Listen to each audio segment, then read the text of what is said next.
Chair Paul and Mary, we're ready to go. Okay.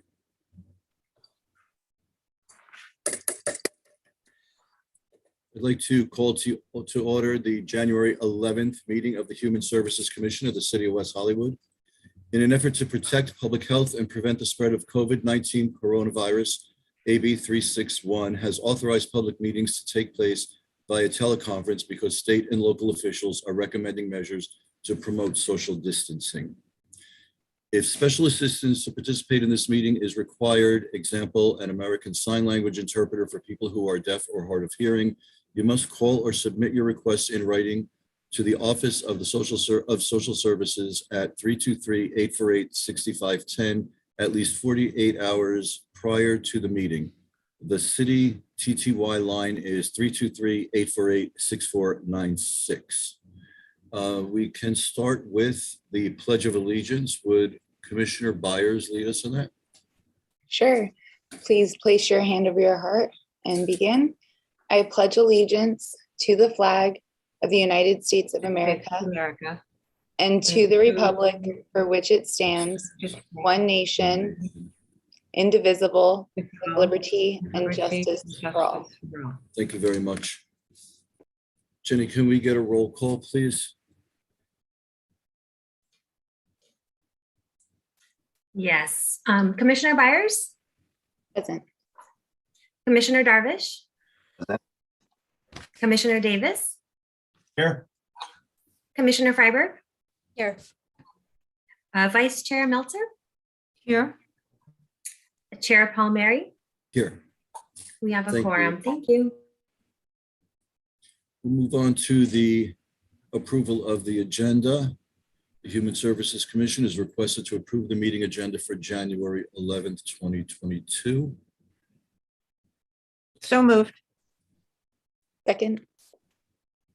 Moved by Vice Chair Meltzer, second by Commissioner Byers. Can we get a roll call? Yes. Commissioner Byers? Yes. Commissioner Darvish? Yes. Commissioner Davis? Yes. Commissioner Freiberg? Aye. Vice Chair Meltzer? Yes. Chair Paul Mary? Yes, Thank you. thank you. We'll move on to the approval of minutes. Can I get a motion? I'll make a motion. Okay, seconded Second. by, okay. Moved by Commissioner Darvish, second by Vice Chair Meltzer. Can we get a roll call, Jenny? Yes, Chair. Commissioner Byers? Yes. Commissioner Darvish? Yes. Commissioner Davis? Yes. Commissioner Freiberg? Aye. Vice Chair Meltzer? Yes. Chair Paul Mary? Yes. Thank you so much.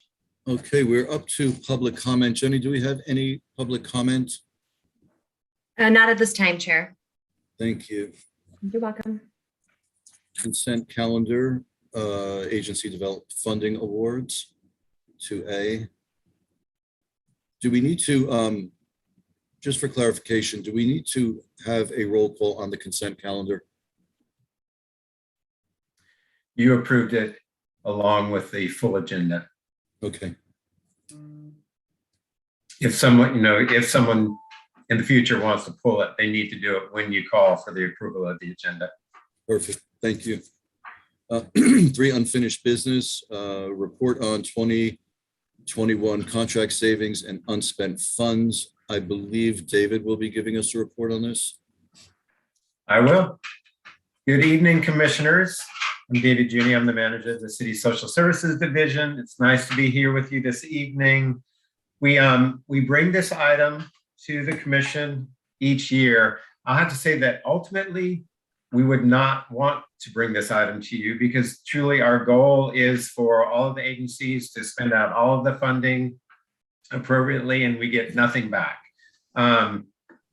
But there are challenges. There was certainly a number of challenges that continued related to COVID, and we had shifting needs, many of those that were influenced by COVID. So, sure enough, we do see both returned funds, which it gets a little confusing, but returned and then we have withheld funds. So I'll give you I'll go through some examples to hopefully clarify what the difference is with that. If you look at the third page of the staff report, you've got the fiscal impact section, and we have a chart there with the agencies that will either be returning funds and or returning or have withheld funds. So if you look at the Center of Sexual Health, that one jumps way out because it's a big chunk of change that they are returning at $71,785. And those funds, for the most part, are all related to HIV and STD testing that was not provided mostly as a result of COVID. Folks did not want to go into clinics still. I think, many times we think, oh, we're kind of moving forward, and that, that isn't the case. It is the case. Many times folks are, especially anxious about going into a clinic.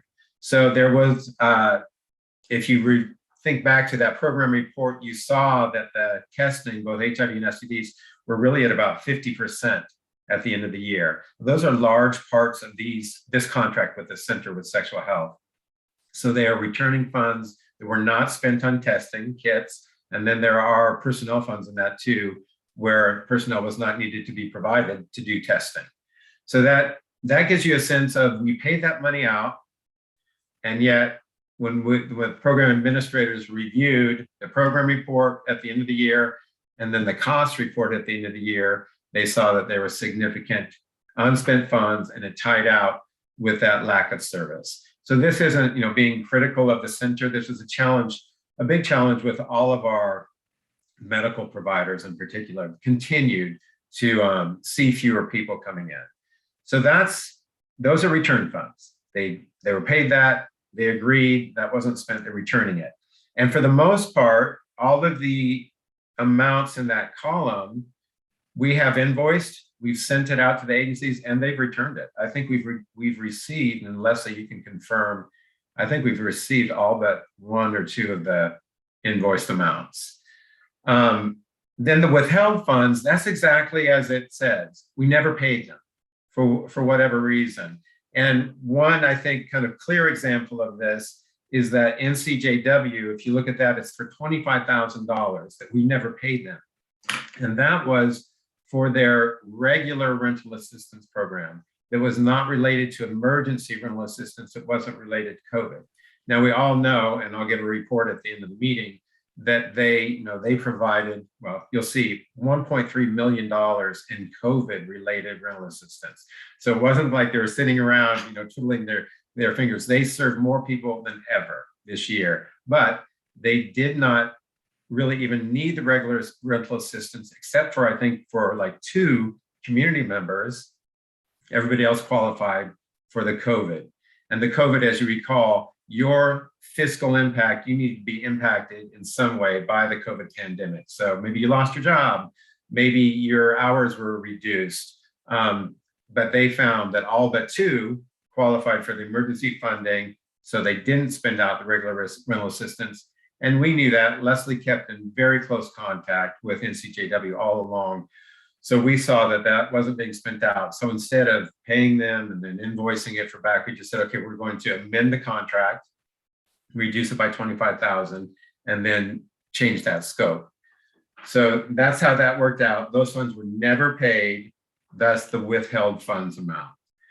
So you'll see in that chart that we have a total of return funds. The total is $149,694. Now, the only other kind of caveat I want to mention with that is that those return funds from BET-CEDIC, $9,583, those are emergency funds. Those were funds that the city allocated for the eviction prevention and defense program that they did not spend out. So those funds are coming back, but that's not part of the social services contracts. So when you look at what is going to be reallocated, that $149,694, we're really going to reallocate the difference. We're going to subtract that $9,583 from that. And just so you know, we'll go, I'm kind of jumping the gun, but we are going to go in March to recommend to council that the eviction prevention and defense program be extended for another 6 months. And if that's approved, which I think there's a good chance it will be, we'll use those savings. That $9,583 will be applied to that contract amendment. So say they come in, they've been each 6 months, it's been between like 85 and 90,000. Say they come in for 85,000. Well, we will already have that 9,583. We don't have to ask for that from council. We'll just get the difference from council, and that'll fund that contract. So I'm sorry if it gets a little detailed, but so that's not part of the social services contracts. That's emergency funds, but I want you to know because these are the contracts that you recommend. So we've got that total, and then we have the total in the withheld funds of $52,908. So now for, to take us back in time, because there have been times as the commissioners who've been here for a while that will bring this forward, and then we'll have a discussion about how those funds should be reallocated. Should they, shall staff make recommendations to the commission and see if you approve of those? Do we want to release like a mini RFP because it's a decent amount of money and we'd like to, have the agencies, kind of demonstrate to us?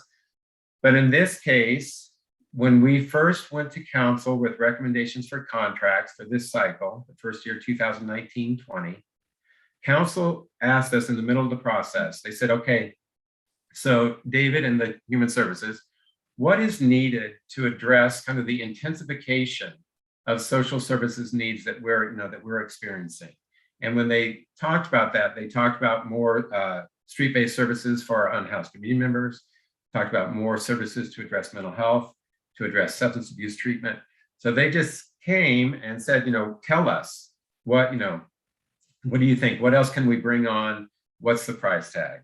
So that was part of that first funding process. And we came back and requested an additional $357,939. And it was for the programs and the agencies that you see on the second page of your report. It was additional funds for Essentia, for addition of a case manager for their outreach team. It was to the Comp Services Center for their Life at Home program. It was to JQ International for their counseling services. It was to the Center for their senior services, NCJW for rental assistance, the Seeds of Hope program for their fresh produce delivery, Step Up on Second for Prep and PEP, and also some more street-based services, and Trans-Latina Coalition to provide additional case management services. So that's what that 357 additional funds covered.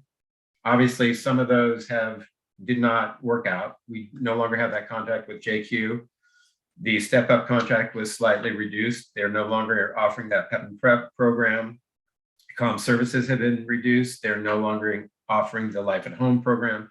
So the total has been reduced, but it's still approximately to 325,000. So the money that is being returned and withheld will go to cover the cost of the supplemental programs. We took that to council, we brought it here, and we took it to council in September when we did contract renewals. Council approved that we could contract for those services, and we said, well, we'll let you know how much more money we need, basically after we see what's returned.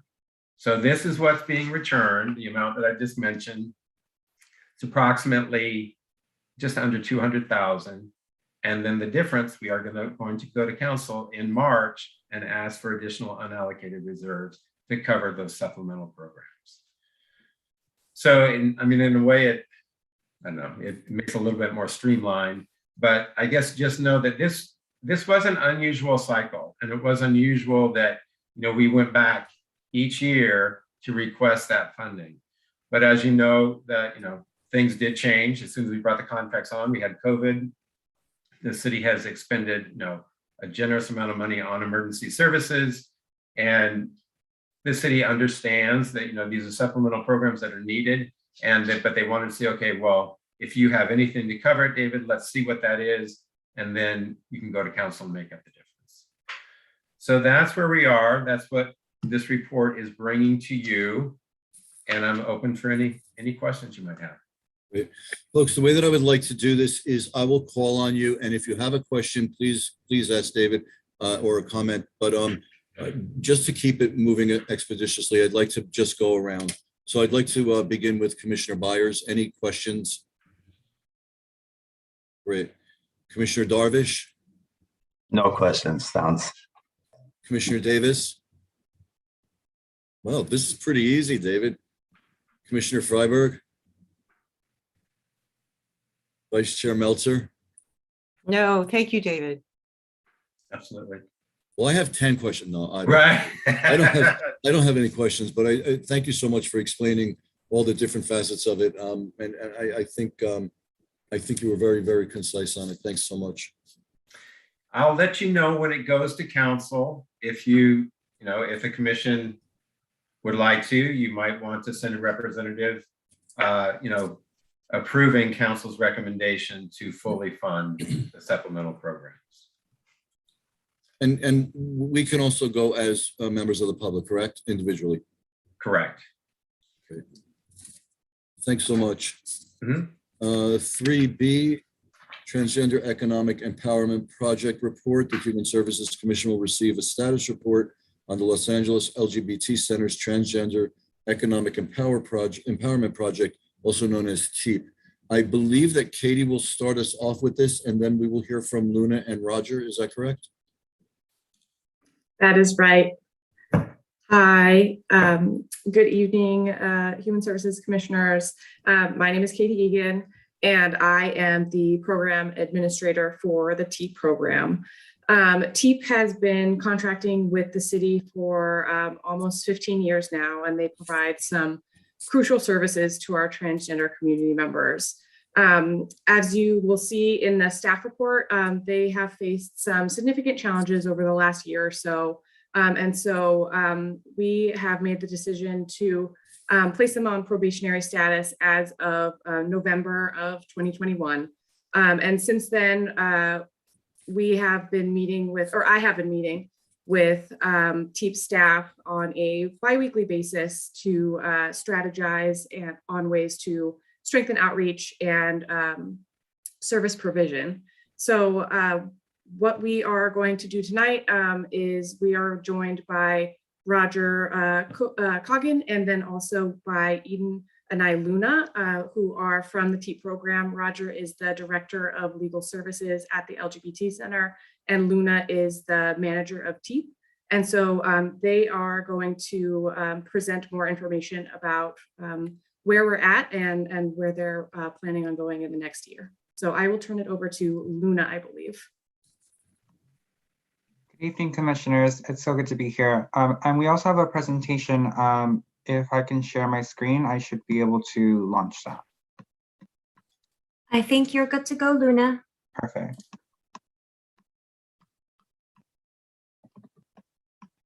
Great. Okay. Here we are. And so good evening, commissioners. My name is Eden Anai Luna, they, she, a pronouns. I'm the program manager for the Transgender Economic Empowerment Project. And we just have a monthly review presentation for you all to see where we are in progress for our goals and our upcoming emerging strategies, so we can work towards the contract deliverables, and so we can improve upon the past year of challenges and move toward a year of success. And so with that said, here's a brief outline of our presentation. We're going to start off with our goals broken down to very measurable steps, some emerging strategies. We'll close off with the timeline, or we'll wrap up with a timeline and then move into closing. And then we'll open it up for questions and answers from the commission.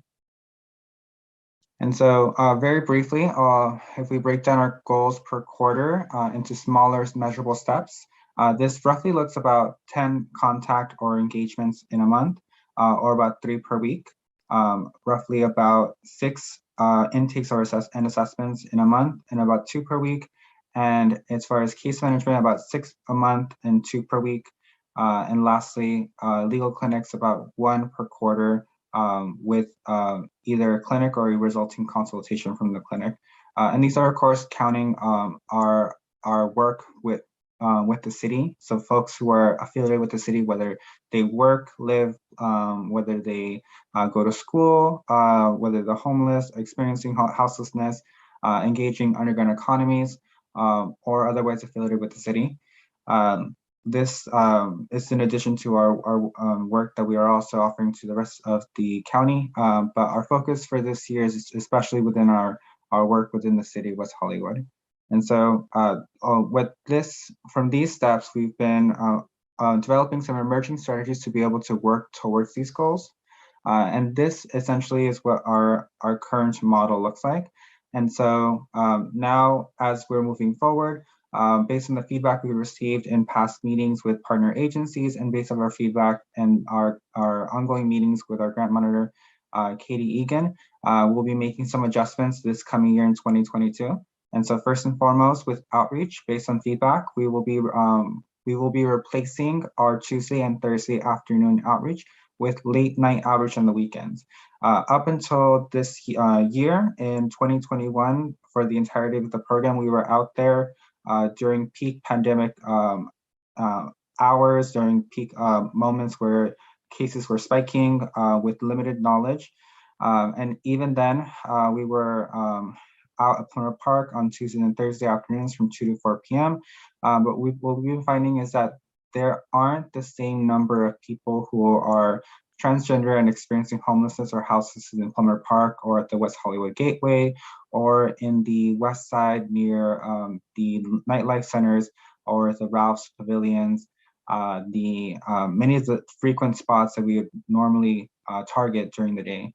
And so we'll be instead joining the Midnight Stroll with APIT, which occurs one Friday a month. We will also be joining the Trans Latina Coalition on their outreach on weekends, whether it's on evenings or at the late nights. We will also be joining the Trans Wellness Center once a month, late Sunday nights at the Chapel of the Abbey. And so our hope is that we'll be able to use these hours in a more targeted approach to meet people who are transgender and living in the city of West Hollywood, who are affiliated with the city, experiencing homelessness, or engaging otherwise underground economies as well, or also just working traditional jobs at maybe nightlife centers. And so with that shift in outreach, we're also going to be shifting our marketing. Previously, we were marketing all of our events and programs through internal center communications, such as our partnership with the Trans Lounge, which is our cultural and social education programs, as well as our partnership with the Trans Wellness Center internally at our Health Services Department. And so we are realizing that we're not reaching the same number of people in West Hollywood through those channels anymore. And so we'll be developing instead more targeted approaches, including a incentivized coaching program. And so we will be encouraging people or constituents affiliated with the city to apply, and participants will be able to access case management towards goals identified at the intake. The program will be designed to last 8 or 9 months, starting from January until September, and end with the graduation ceremony. The selected participants who are onboarded to our coaching program will receive a $10 gift card or direct cash assistance as well, up to a total of $100 for completing the program, $10 per visit. And then participants who refer applicants will also receive an additional $10 for every referral, up to $100. And so we want to encourage referrals, encourage people to get connected with our programs. We will promote this using flyers, videos at events, and through referrals at partner agencies as well. For folks who are struggling with homelessness and houselessness, oftentimes just living day to day, living from one gift card to the next is a very harsh reality. Many of our clients often rely on these gift cards or cash assistance to be able to buy their next meal or buy the supplies they need to be able to make it another day. And so we hope that this will be able to encourage people to come into our doors and access our vital services that we offer at the center. Moving forward, we'll be offering more legal clinics throughout the month or throughout the calendar, throughout the quarter. And so we'll be planning the following clinics. Normally we were in the contract promising to deliver 1 clinic per quarter. But now as the landscape has been changing and we've been finding fewer folks during the day and during normal office hours on the streets. We're hoping to shift that energy from the streets into virtual and remote services that can be accessed from anywhere. And so for any West Hollywood affiliated clients, we'll be encouraging folks to tune in to our virtual name and gender marker change clinics with Loyola Law School, which will be happening on the following dates from January 19th, February 15th, and March 19th to mix it up and offer a couple of different options. The 19th will happen next Wednesday. February 15th will happen on a Tuesday. These are both in the evening around 5 p.m.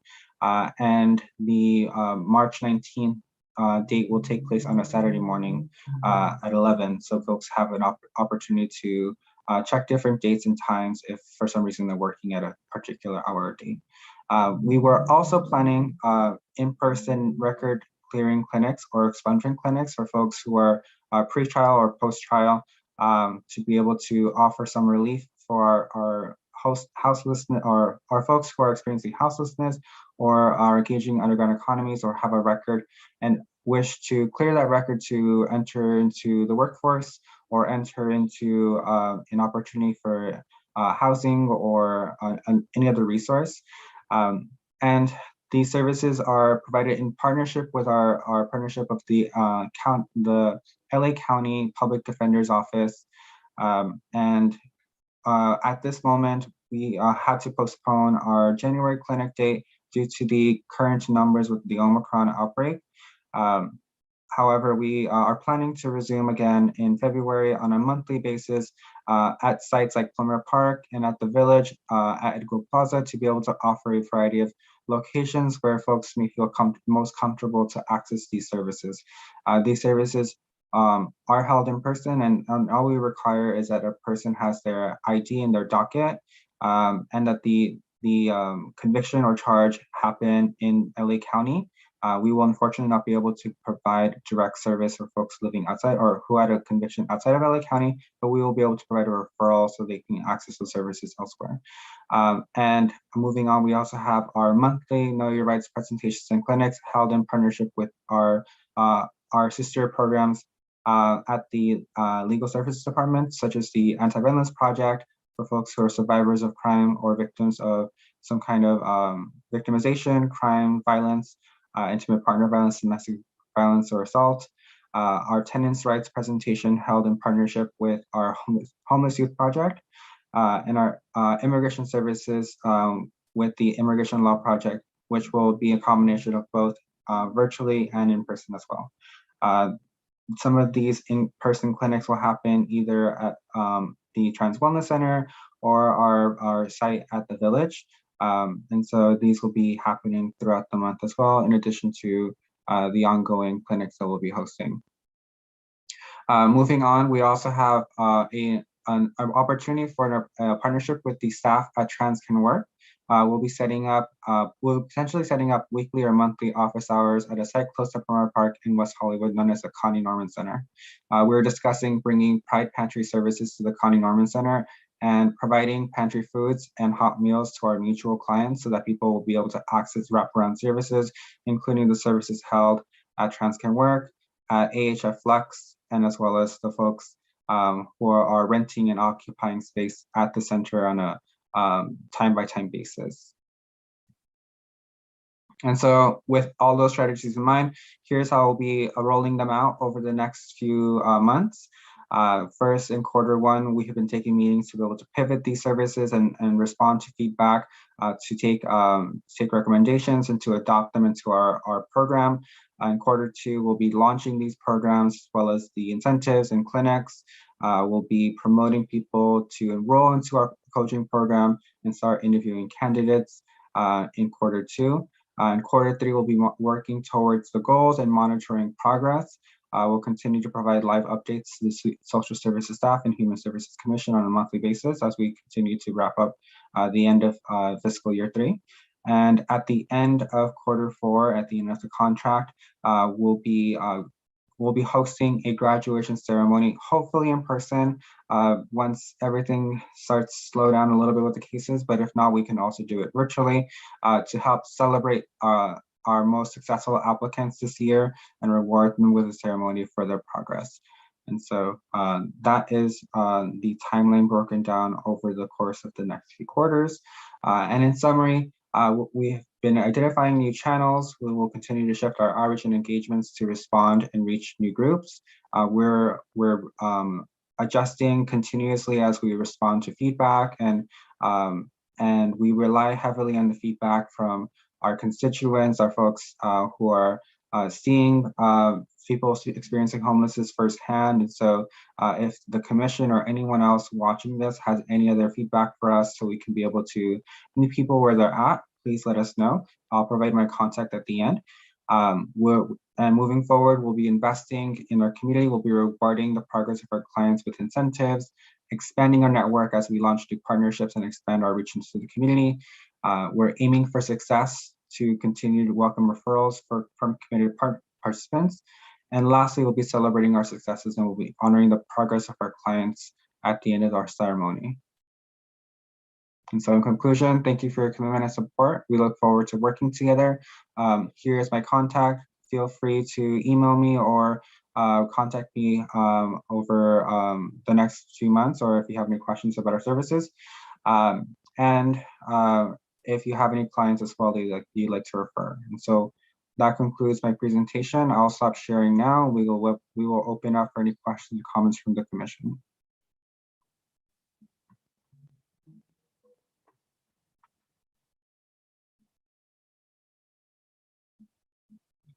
Sorry, I couldn't unmute. Roger, are you going to be speaking, or questions come to both you and Luna? I think questions to both of us. I just want to, first obviously thank staff who I think have been exemplary in terms of asking the hard questions and trying to make sure that no stone is unturned. And also for, I want to thank the commission and acknowledge how appreciative we are of the support that we've had over the last 15 years. I said I wasn't going to talk, but here I'm talking. This has been a very tough time. It really has. It's been somewhat of a demoralizing time, I think, for staff as well, doing hard work in terms of trying to find people and people not being there.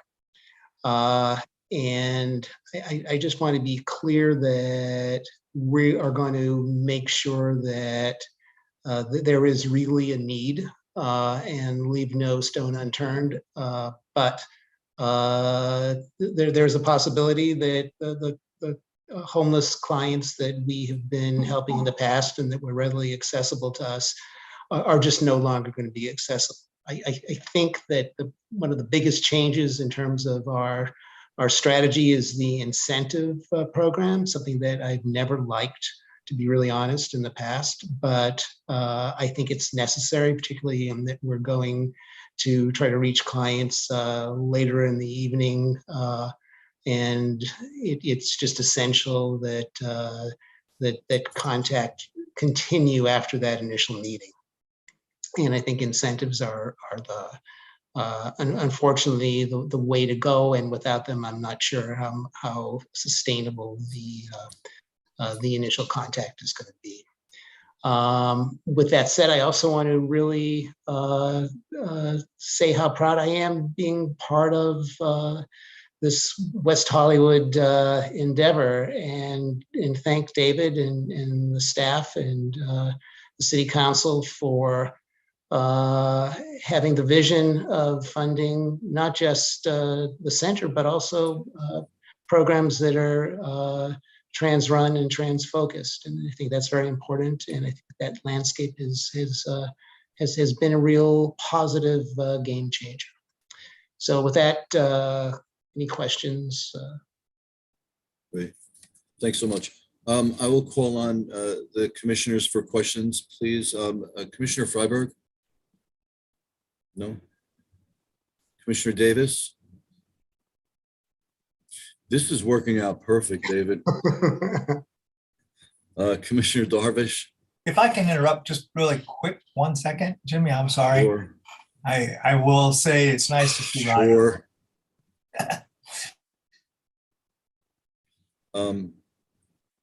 Commissioner Darvish?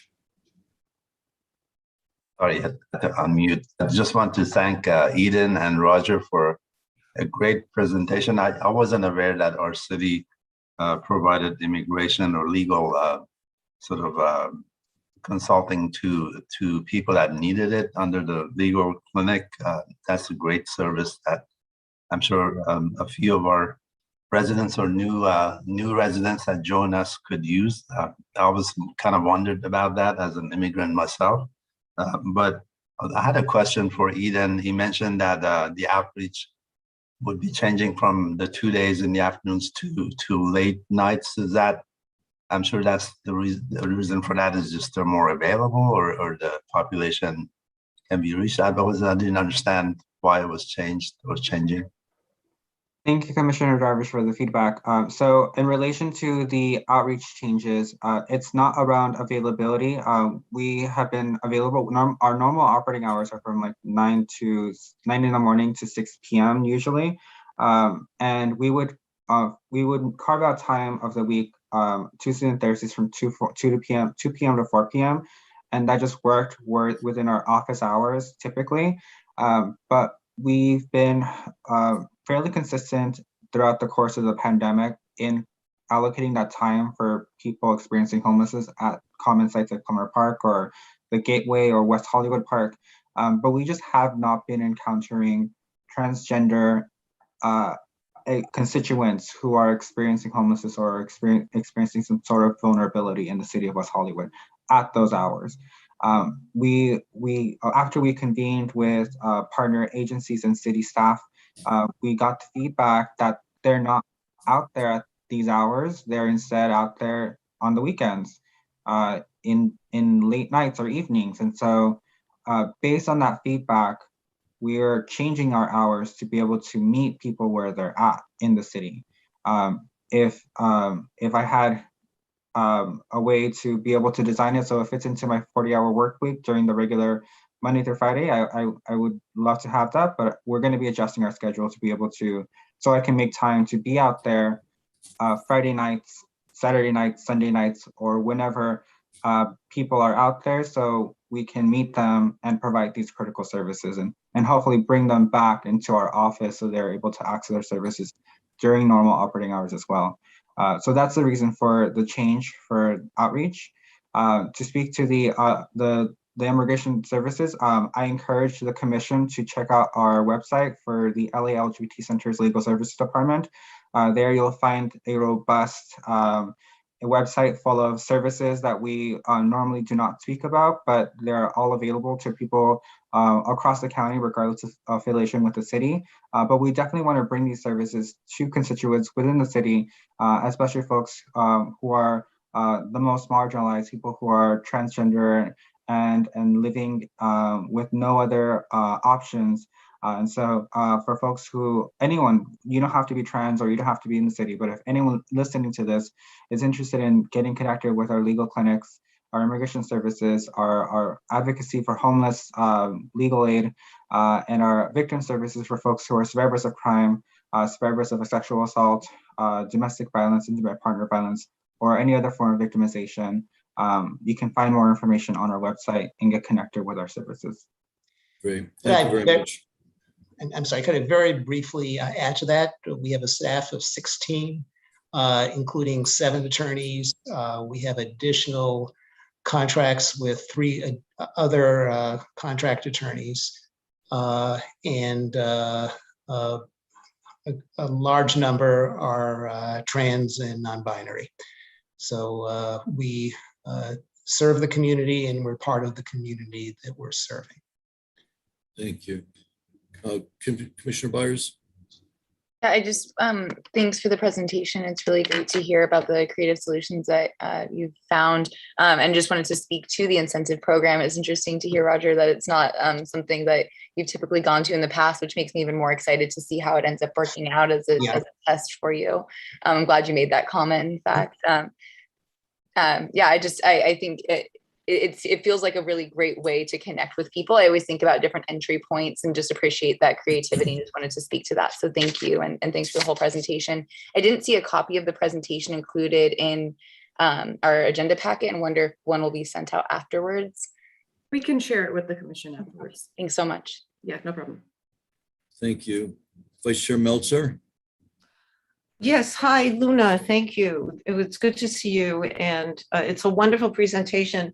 What can you tell me? I just have a couple of questions, but what I'd like to do is talk to you offline, if that's okay, for just a bit, okay? Because there are a lot of things I don't understand, and I want to understand them.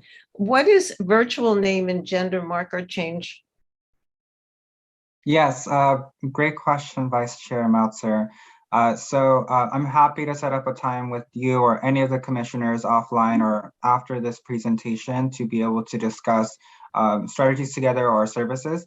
In regards to your question about virtual name and gender marker change clinics, so typically before the pandemic, we would offer court-ordered legal name and gender marker change services for our transgender constituents who are looking to make a petition to a courthouse in LA County and request for a formal legal name and gender marker change for identity documents such as a California ID, social security number, passport, or a birth certificate if possible, if the state allows it to be changed or amended.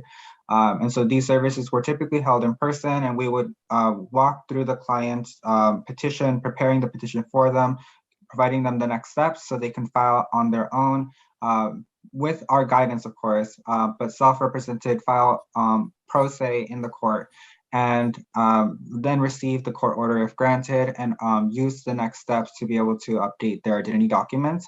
However, with the pandemic and with our capacity of our volunteers at Loyola Law School, we felt that at the moment it would be best to conduct these services virtually. And so we'll walk through the same services, but provide these services over Zoom to constituents who have access to Zoom or otherwise remote services to be able to provide this name change service. Our services are still available in person, but we're offering this virtual option for folks who may otherwise be vulnerable or at risk for contracting COVID, or who may be immunocompromised and maybe cautious about coming into the office with this current pandemic. Thank you. I have one more question. It's about language. Can you tell me the difference between transgender, gender variant, intersex, pansexual? Please Yes. help me. I would love to actually, we also, I didn't talk about this during the presentation, but we also offer gender diversity trainings for anyone who wants to learn about the extended trans community. So if anyone listening would like to schedule a Trans 101 with their respective agency, whether it's a government body, a business, a shelter, you name it, we'll be happy to provide the service.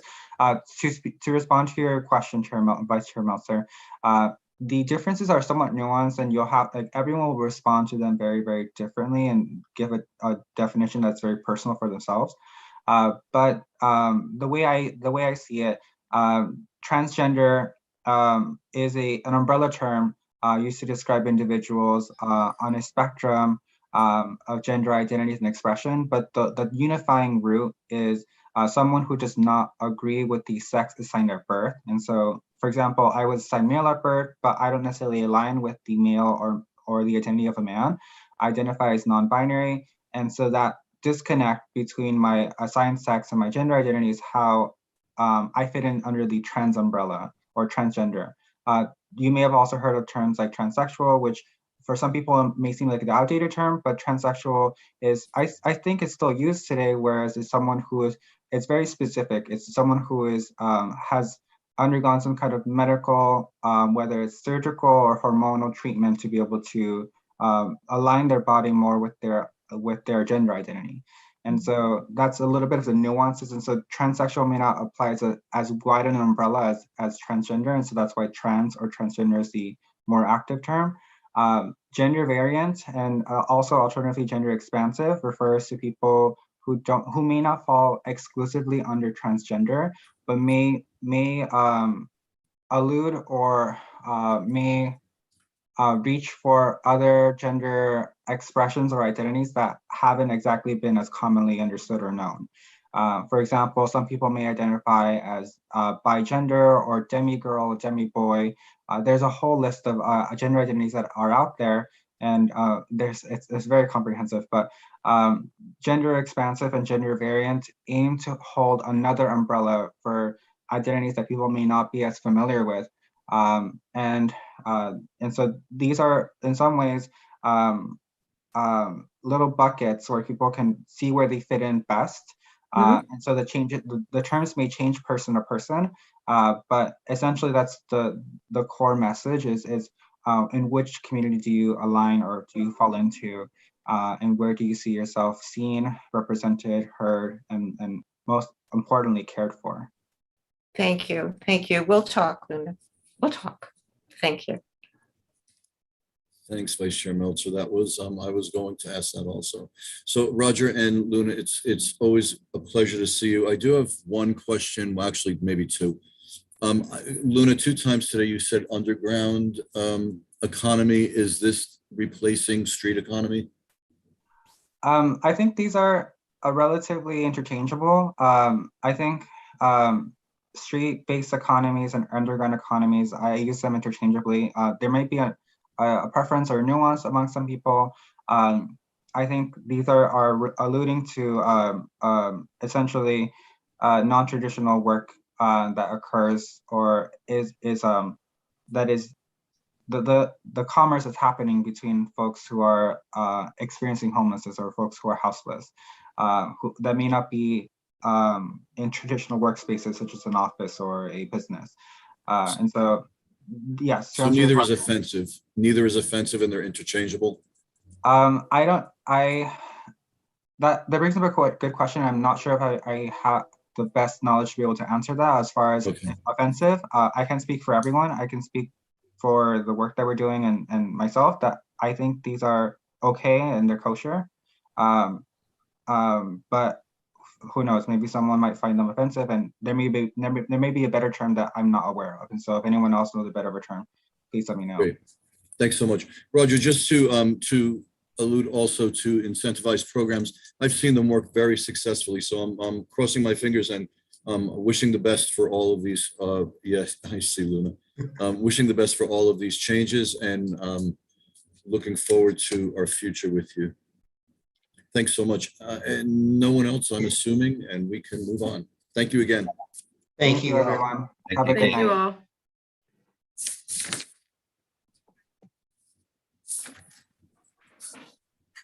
Okay. C will be the 22 work plan calendar, and I believe we're going back to David for this. We are. Thank you, Commissioner Palmieri. So the next 3 items are all interrelated. I'm going to start out with reviewing the Commission's 2022 work plan calendar and then receiving input from the Commission. And then Jenny is going to follow up just to review the meeting dates that are coming up this year with the Commission, including some special meetings related to the RFP process. And then we'll end this portion of the meeting with reviewing the RFP schedule. So we'll take our time going through it. Some of it might be a little repetitive, but we'll get a little bit more detail each time we mention.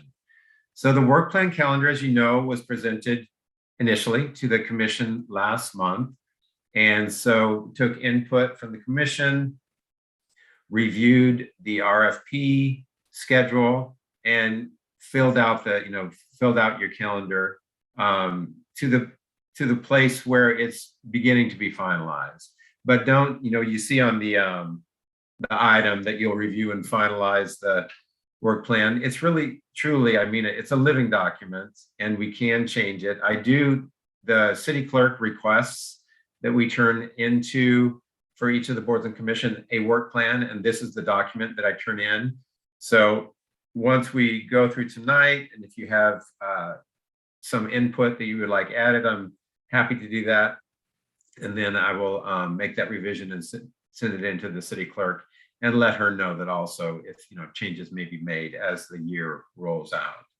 So I'm just going to go through the items. Don't hesitate. Well, if you'd like to wait till the end, I'll leave that up to the chair how you would like to facilitate this. but certainly open to input on the items that are coming before you. It is a pretty busy year.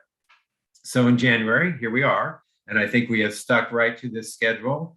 You got the agency development awards on consent, report on contract savings on spent funds. We're going over the calendar, and we'll go over the RFP schedule. You'll see, so I won't repeat, you'll see Teep report to the Human Services Commission for the next at least 4 months. We have some flexibility with the length of the probationary status. And part of it is, just how they do, how the program comes along. And if we see improvements, if the commission feels that enough progress is made, we're comfortable, then we can look at ending that status. So February, we are going to bring Beth Sedek to present on the Eviction Prevention and Defense Program. We will have an update on the on-call transportation program, the HIV Zero Initiative Year 5 evaluation report, and this will include recommendations because this is the end of year 5. So it'll include recommendations for next steps with HIV Zero. We're anxious to get the commission's input on that. We will have it, you'll have a discussion on assigning folks to be liaisons to boards and commissions. We go on into March, and we will have, this is kind of the launch meeting of the RFP process. I'll talk more about it when we go over that schedule. This meeting brings representatives, the chairs, from all of the boards and from 2 commissions, being public safety and rent stabilization. This brings them to the commission for a discussion on social services priorities. Prior to this, we will have an item on each of the board's agendas and those 2 commissions asking for them to hold discussions on priorities that are pertinent to their constituencies. So they'll have been discussing, they'll be ready to report through their chair or an alternate, if the chair is not available, to this meeting on March 8th. We also will begin in March to have opportunities to prepare for the review process, especially since a number of you are new to this. We'll go over what's included, what's required in the social services RFP. We'll go over the scope of services, just the structure of that, what you should be looking for. We'll do the same with the budget justification, just to give you a sense of what to look for in these proposals, get you a little bit more familiar with them. So we'll start that training in March. Once again, you see Teep. In April, we'll bring you senior month programming. Of course, senior month is May, but we want you to know ahead of time what programming is going to be scheduled. You'll get the report from the Maroon Society on the needs assessment of access to social services by community members of color. That'll be the final report. It'll come to you first in April. They will also take it to the Social Justice Task Force at the end of April, and it'll go to council, the first meeting in May. There will be also in April, you'll see later, there are 2 meetings scheduled in April. And the first meeting is the public hearing on social services priorities. So that is exactly as it sounds. We invite the members of the public to speak on what they feel should be prioritized for services. We ask the agencies to attend. We ask the boards and commissions to send representatives. So this is yet another way that you will be receiving input for the RFP document. You'll have the discussion also in the second meeting in April. You'll have a discussion once again about priorities. We will bring what we're hoping is going to be the final draft of the RFP document for your review and approval. So you'll have had a couple meetings where you have discussions about priorities leading into and what's going to be highlighted in that document. We'll bring it to you at the end of April and have you review it and hopefully approve it. From there, we also will have another training preparation for the request for proposal for reviews. We'll have the Teep. And then in May, we'll bring the HIV Prevention Month programming, since that's in June. We are going to bring our agencies to report on services, mental health services. May is Mental Health Awareness Month, so we want to bring the programs here through our contracted agencies that are available to the community to have that discussion with the commission. We also, if everything goes well, we'll have the homeless count results in May. In June, you'll get the mid-year report on social services programming as you do each year. And that meeting will also be an opportunity for the commission to ask questions of staff about the applications. You'll see when we go over the RFP schedule exactly when you're going to get the proposals, when you'll be able to submit questions, when we'll get answers from the agencies. But this is an opportunity in the meeting to ask staff questions about the proposals. You'll still have more time after that to get more information from the agencies. We will do July, you'll have the Transit Services Annual Report. You will hear from staff on our recommendations for social services contracts.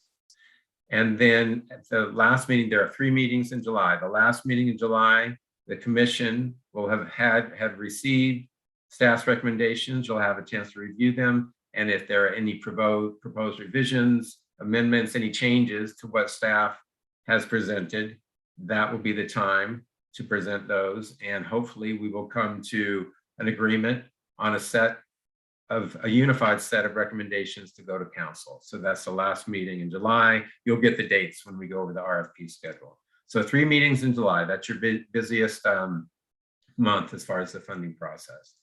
August, we will hopefully have the results of the homeless demographic survey report. As you may recall, that's kind of the second phase of the point in time homeless count that's going to happen this month. LASA is planning to resume this demographic survey, and we look to our contracted agencies, the agencies who provide street-based services, to administer surveys to our unhoused community members. It's LASA's survey. It allows us to get so much valuable information from our unhoused community members who participate. It's a very in-depth survey. We were able, as you recall, the folks who've been here for a little bit, with that data, after the first demographic survey, we were able to take a recommendation to council, because of what it showed was that about 1/3 of our unhoused community members were living with HIV. And basically all of our unhoused community members are at risk. So we were able to take some unspent funds and fund that outreach position, the HIV specialist outreach position, to amend APLA's contract and for that person to go out with the street team. So it's really valuable information that is collected through that survey, and we've put it to good use. In September, it's National Recovery Month. Obviously right now, it's not a busy agenda. That might be an opportunity for some other items that the commission would like to see to come in September. October, yet again, we'll bring the agency development funds, just the RFP document to you. That'll be on consent. We'll get the update on the LA County's Lesbian, Bisexual, and Queer Women's Health Collaborative. That'll be coming from strategic initiatives. November, we'll present World AIDS Day programming. You'll get the rent stabilization annual report. You'll have your election of officers, and then December year-end report on social services. And we'll begin talking about the 2023 work plan calendar. So it is a full month, but there are some months that are lighter. We welcome suggestions from the commission. We do want to make sure that it is the full commission gives their consent to whatever we add to that. But once again, this is a living document. Don't feel like, oh, if you don't bring it up tonight, that there's no opportunity. Of course there is. So, but as you've seen, we've been able to fill out and get this closer to kind of a final version. And with that, I'll turn it over to you for questions.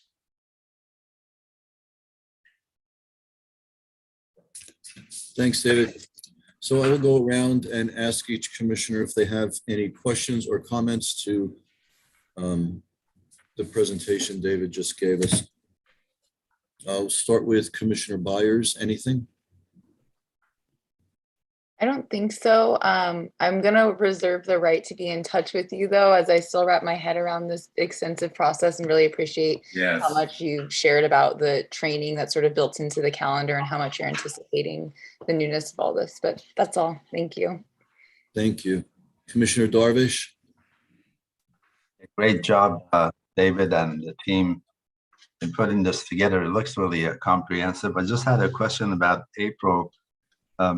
just as in general, I thought we would try to eliminate the term senior as I age myself. Is that something we could change for this year, or is that something that's been there and can't be changed in writing?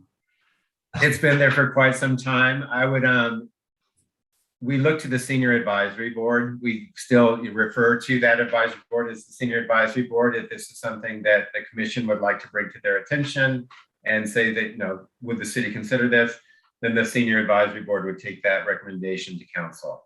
Yeah, that's great. And just had a question about service too. I was happy to see that we'll get our kind of hands around the homeless population. I think that's what it means, to sort of get a feel of how many, I guess, the count and other information.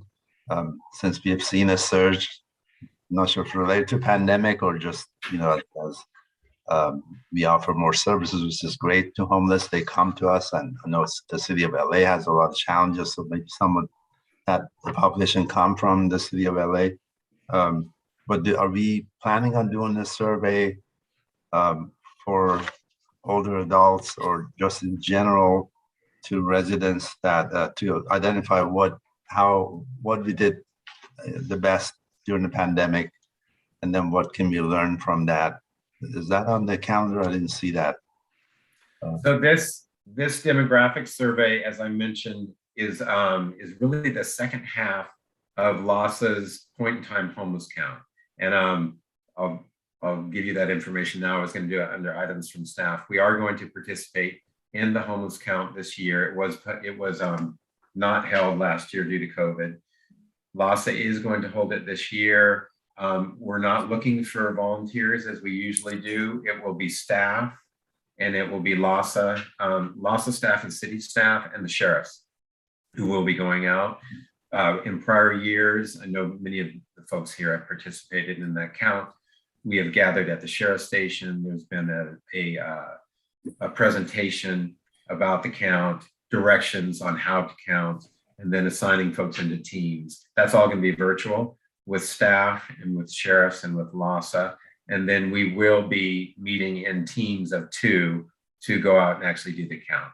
So that is a point in time count. As folks know who participated, there's no real contact with, it's not an opportunity for, oh, I want to hop out of the car and talk about, you know, services. It really is just a, a drive-by count, except for we do get out for folks who are assigned to the parks. They get out and walk through the parks, but it's just a chance to really get a count, and we don't get engaged for that. These are numbers that are provided to LAHSA. We report the number of adults, the number of youth, the number of families, the number of encampments, if there are any, the number of vehicles that are identified that homeless community members are occupying. That's reported to LAHSA. Those numbers, then you'll see, I think it was May, that we hope to get the results of that. And that feeds into funding, frankly. That's all about funding. That demographic survey, so that's going to be the last Thursday of January. That demographic survey is subsequent to that, and that's on the street. It is a very extensive survey. There's like 70, 75 questions. We offer incentives for folks to complete it. It asks a lot of really detailed and some, kind of personal information. That is done by our contracted agencies. We will do an orientation with them to review how that's done. This is really, Corey's team takes the lead with this. They will collect those surveys over the month. I think it's usually like February into March, and then report that to LAHSA as well. But it is such valuable information. Prior, Commissioner Darvish, we've had like about 50 to 55 surveys administered. And the homeless count, the last official homeless count we participated in 2020, we identified 112 folks. So we got about 50%, which is actually, is a good, percent of participation. As I said, it's really lengthy. Some people get very hesitant and don't want to participate. We look to our street-based providers because they have, some, relationships with folks, and the folks trust them. So that's who administers it. They ask, what were the factors that led to your homelessness? Was it, financial? Was it health? Was it, family situation? So we learn a lot from that, and it does ask, what's needed? How can we help you, get back into housing? So that'll be done, as I said, that's like February, March, and we'll bring that report hopefully back to you in May. Thank you. Thank you. Commissioner Davis? Okay, good evening. Thank you. Nice report. I just had a question on the Teep part of this. You have January, February, March, and April. Are you anticipating that we'll be done with Teep, or Teep will be done by May, or is that just convenient for you to put them on the first 4 and not the next 4? So I don't mean to be. No, it's fine. And there is, we will, if it needs to be extended, we can. I base that on the Transgender work.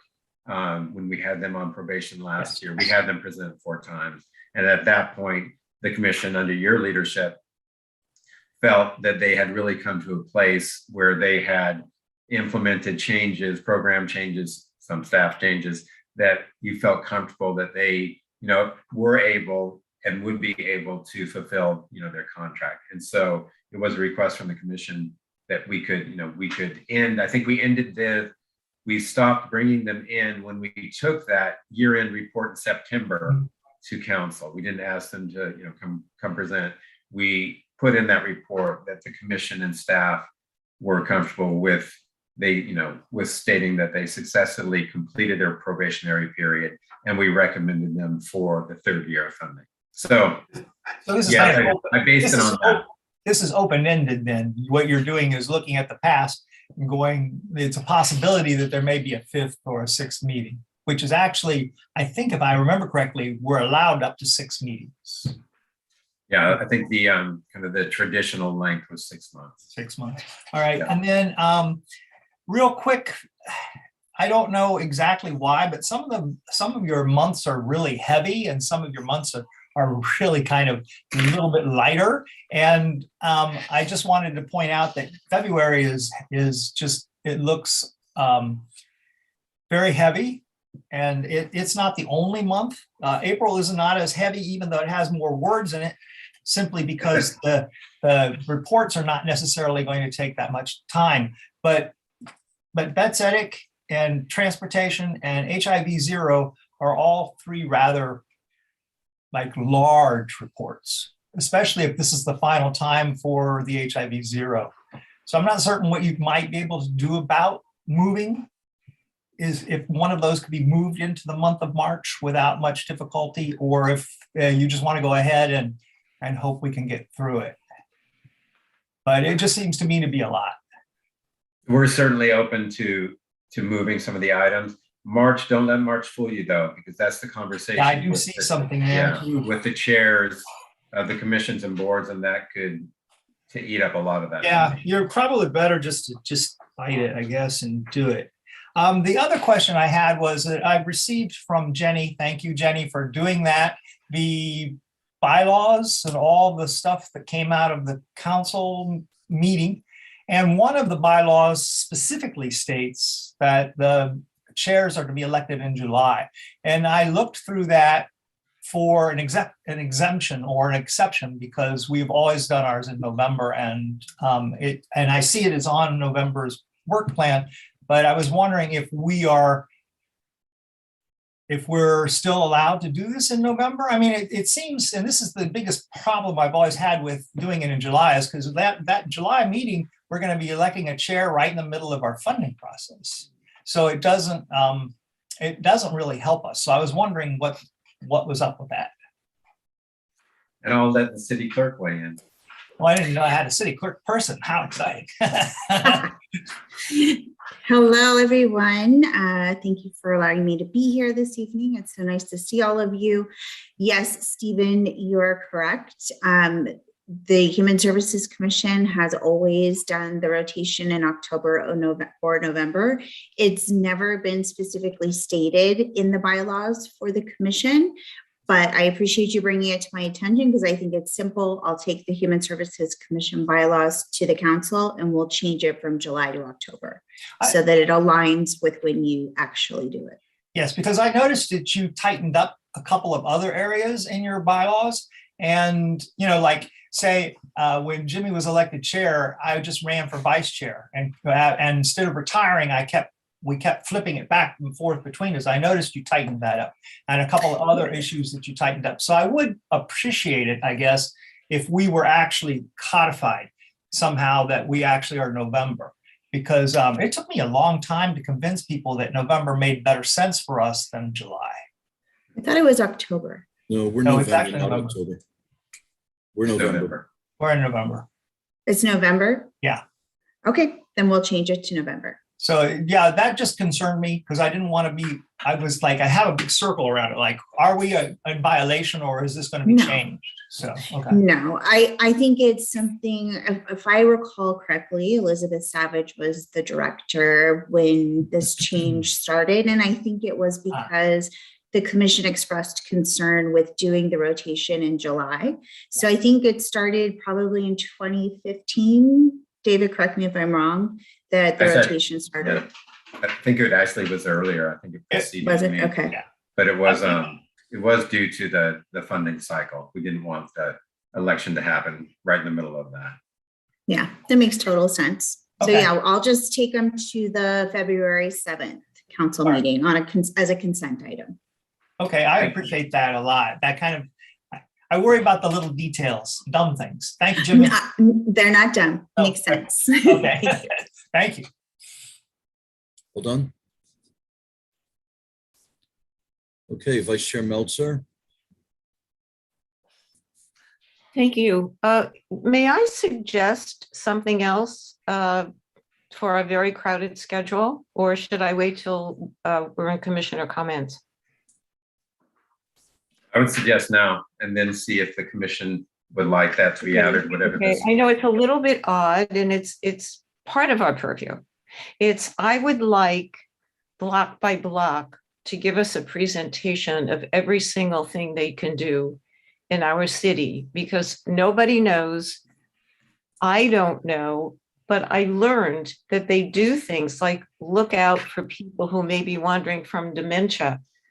They work with the homeless population. They are safety escorts when you need them. There really is intersectionality, and I really think it's important for people to know it. So I just thought I would throw that out there to see if we can have them present.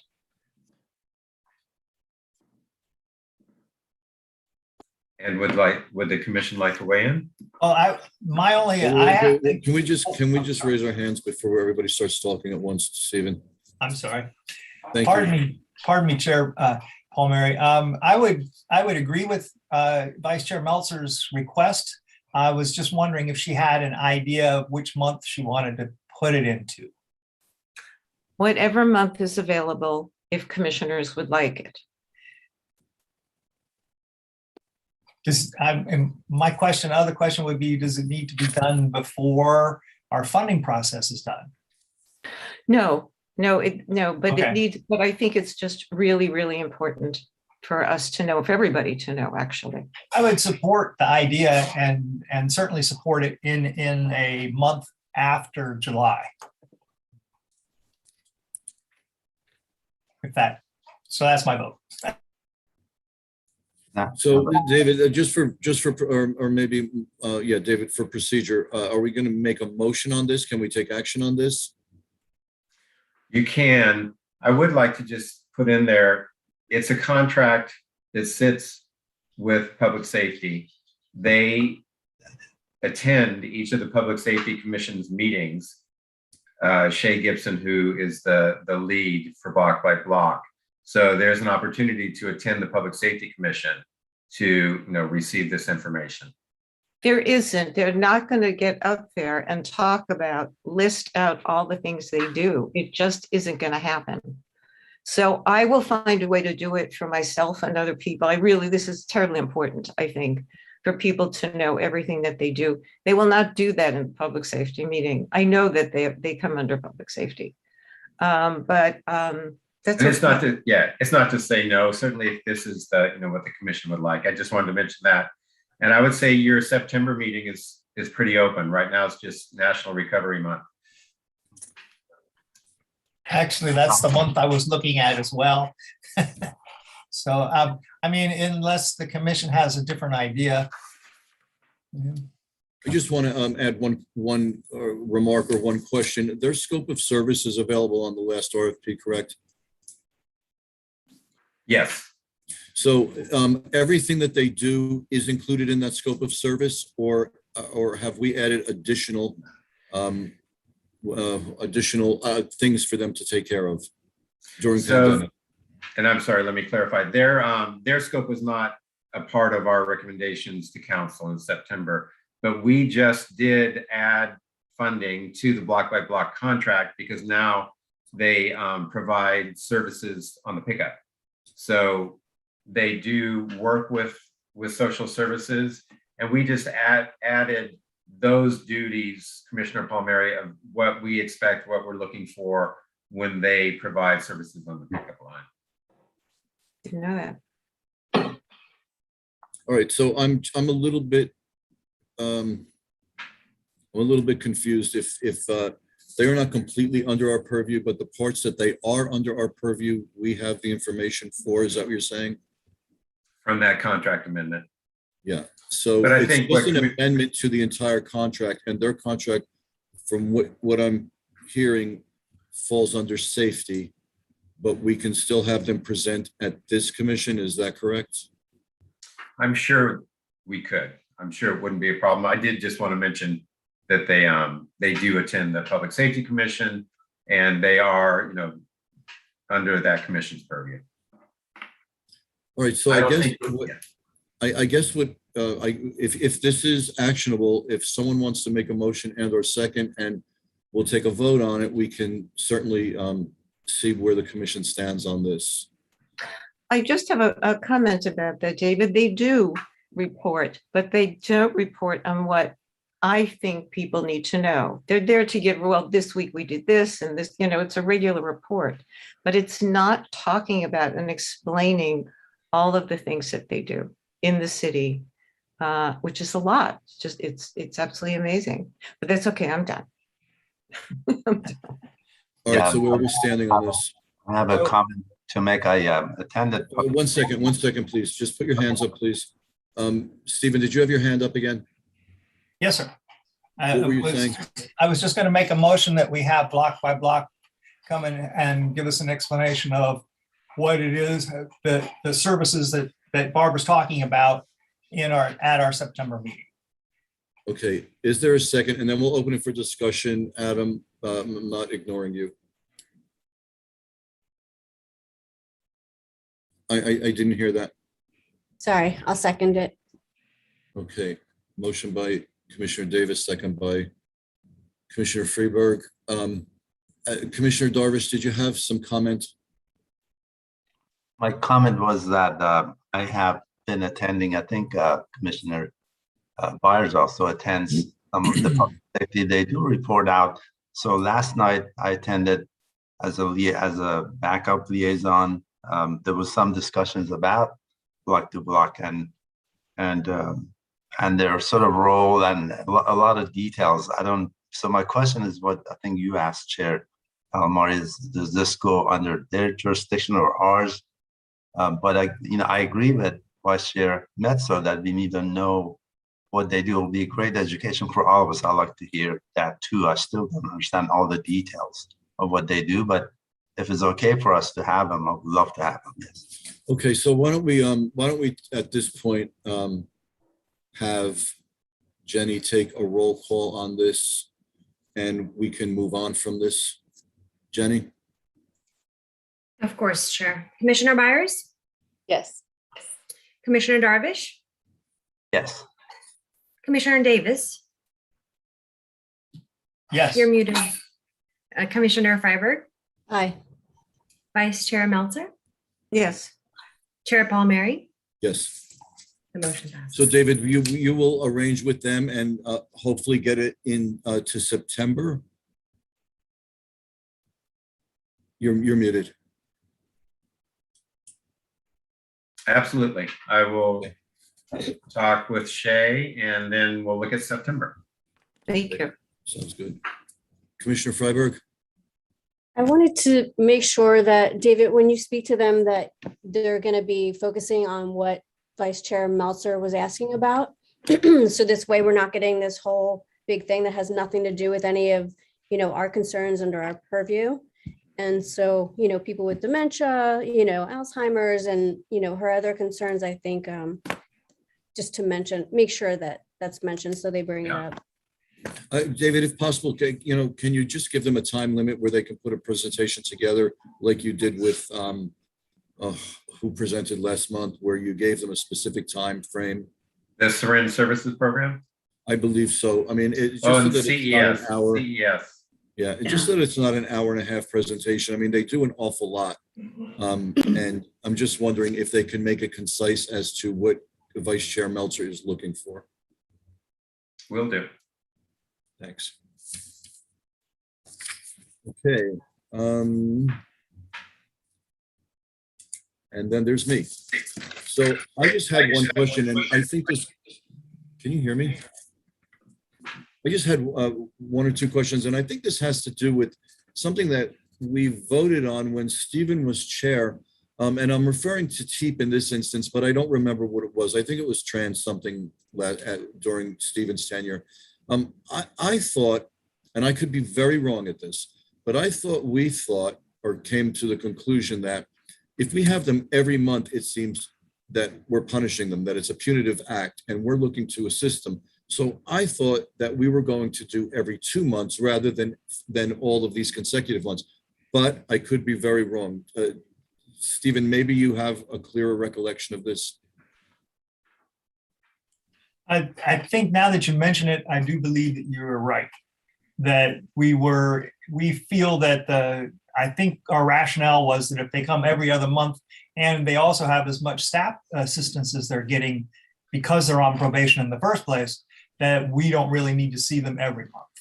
Yeah, and I think, Stephen, also, if I remember, you made a remark that give them a month and a half to accomplish what their goals are. 30 days from when they see us may not be enough to institute some of the goals that they have. Oh, So, yeah. So David, do you remember any of this, that we were going to do it every other month? I thought we took a vote on that. We have previously done it consecutive months, every month. I'm open to that. I think one thing to keep in mind is that we would like to have a real sense that they have been able to course correct and fulfill their contract goals prior to the recommendations for next year. And so we're going to be finalizing those recommendations in July. So if you'd like to do every other month, that means that they will come back in March and May, and then that's it. Because So that will have been 3 of 6 visits, correct? Pardon? So that will have been 3 of 6 visits? That will have been 3, correct.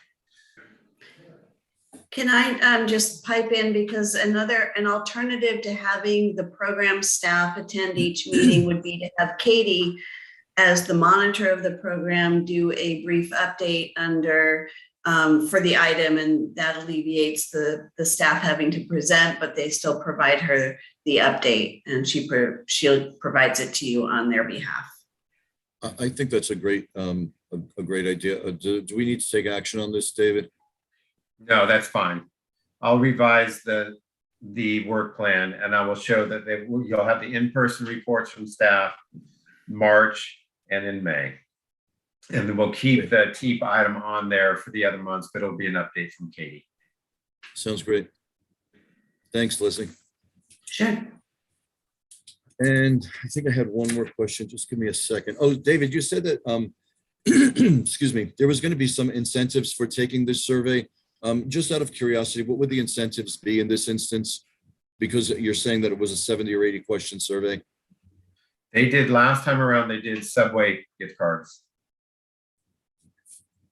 So it would be more like a food card. And then my last question is for the point in time count is, I know that you said that staff and the sheriffs are participating. Is council participating? I'm not sure if it's, I'll check with Corey. I'm not sure. I would think if they want to, then of course they will be. Yeah. But I'll see if Corey's putting out the request for them. So I don't great. think so, David. Who's that, Joy? That's Jenny. I Oh, don't Jenny. believe council is participating. I think it's just staff at this time with COVID numbers and everything. Okay, nothing on excluded consent. Items from staff. Did I skip something? No. First, What did I are skip? we done? That was the input you wanted on the work plan. And so I'll just put under consent next time the closer to final draft of the work plan. By then I'll have spoken with block by block, hopefully get them for September, and I'll make the few changes that you recommended tonight and just put that on consent next month. Tell them they have like around 11 or 12 minutes.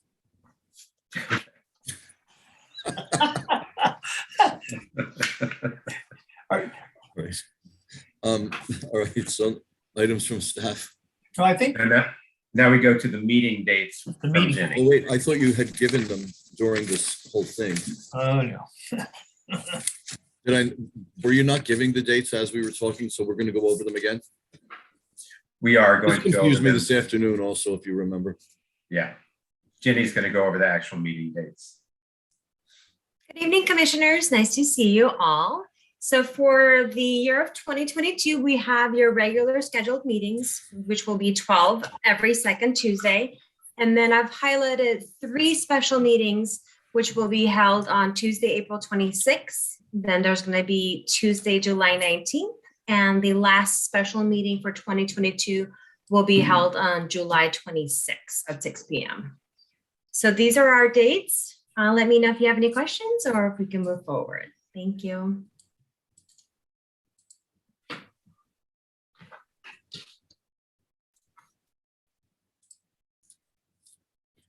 Okay, I did have a question. I can't see everyone. So at this point, Stephen, I see you first. Do you have a question? Well, I do have a question about the July meetings. In the past, we've had them in the same week because it offered the commission and I think one is staff, and then the second meeting is commission, and then we go on from there. And so I think by putting them a week apart, the way I look at it, because I looked up to see what the actual dates were.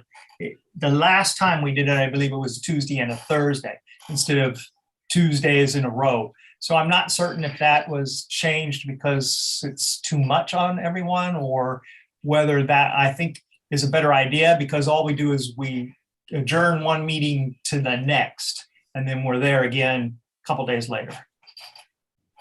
So I'm not certain. I think I would rather see the meeting for Tuesday, July the 26th moved to Thursday, July the 21st. But I'm not certain if that can be done due to meeting space and et cetera. But if we're still virtual, meeting space doesn't matter. So you're suggesting that we have one on the 19th and then the 21st rather than have a week in between? Yes. And I'm not going to try to drag out the memory of why, but I believe that we originally thought that this was a better way of doing it because we have staff presents on the 19th, and then 2 days later we present. That gives us, it's all fresh and it moves it quicker, and we don't have time for things to drop, I guess is the word. So I think the past commissions wanted to finish it within the week timeframe. But if it's not a possibility, or if there is a reason that I'm not aware of, I will stop asking my question. David, would you like me to share the breakdown of all the meetings for the RFP process? Maybe I'll make some light to why it's scheduled the way it's scheduled. That would be great.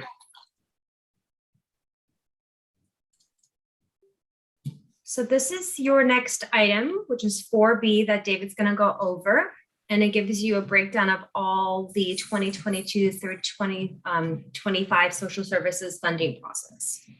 So there's deadlines and there's certain dates that the city will follow. If you want to take a look, Yeah. let me know if you want So me to let make me- it bigger. Let me walk through this, and then Commissioner Davis, I hear you. And when we get to the July meetings, we certainly welcome your input. So as I mentioned previously, really the RFP process for the commission starts at your March meeting. And that's when you'll have the chairs of each of the boards and the two commissions attend the Human Services Commission to discuss priorities. Now, prior to that, and starting right away, we're talking next week, social services staff will have an item on each of the board's agendas and each of those two commissions, asking them to discuss priorities of their constituency for social services for this next funding cycle. There are 3 questions which are in the body of your staff report that we will ask each of those commissions. They'll have that discussion, and then that will inform their representative for your meeting in March. So that's just one other way that we receive input from the community on needed services. So for the commission, you really begin Tuesday, March 8th. As mentioned before, in April, you're going to have 2 meetings.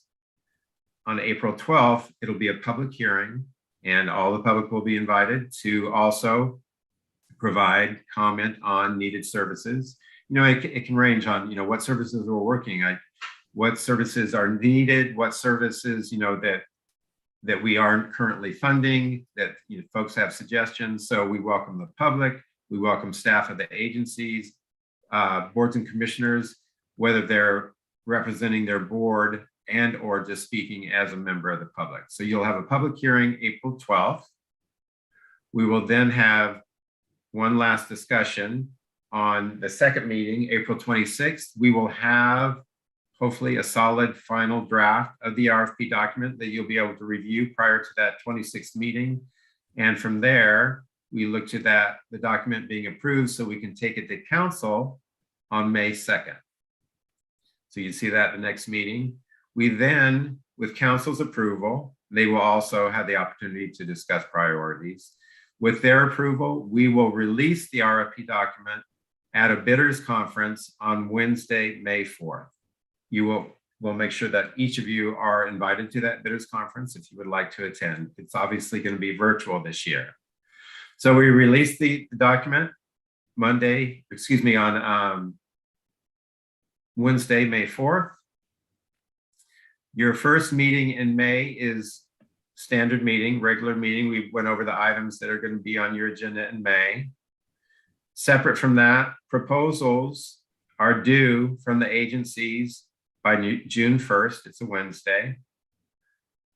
You will have those proposals in your inbox by the end of Friday, June 3rd, so you can begin reviewing. And just to give, you know, kind of a heads up to folks, we usually, you know, we average between, well, last time actually around there was a few less, but we usually average about 50 proposals. You know, it's a lot of reading. We do, you know, this is your purview, this is your assignment. We expect that you'll be reading through them, or at least, you know, reviewing closely the proposals. We provide them to council if they would like to read them. Anyway, so you will have them by Friday, June 3rd. On Tuesday, June 14th, that'll be an opportunity. That'll be an opportunity for the commission to ask questions of staff that they have on the proposals.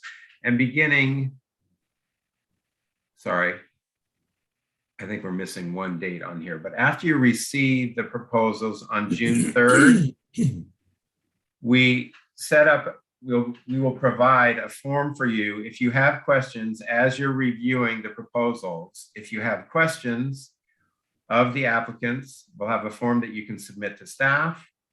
We will track the questions, provide them to the proper applicants.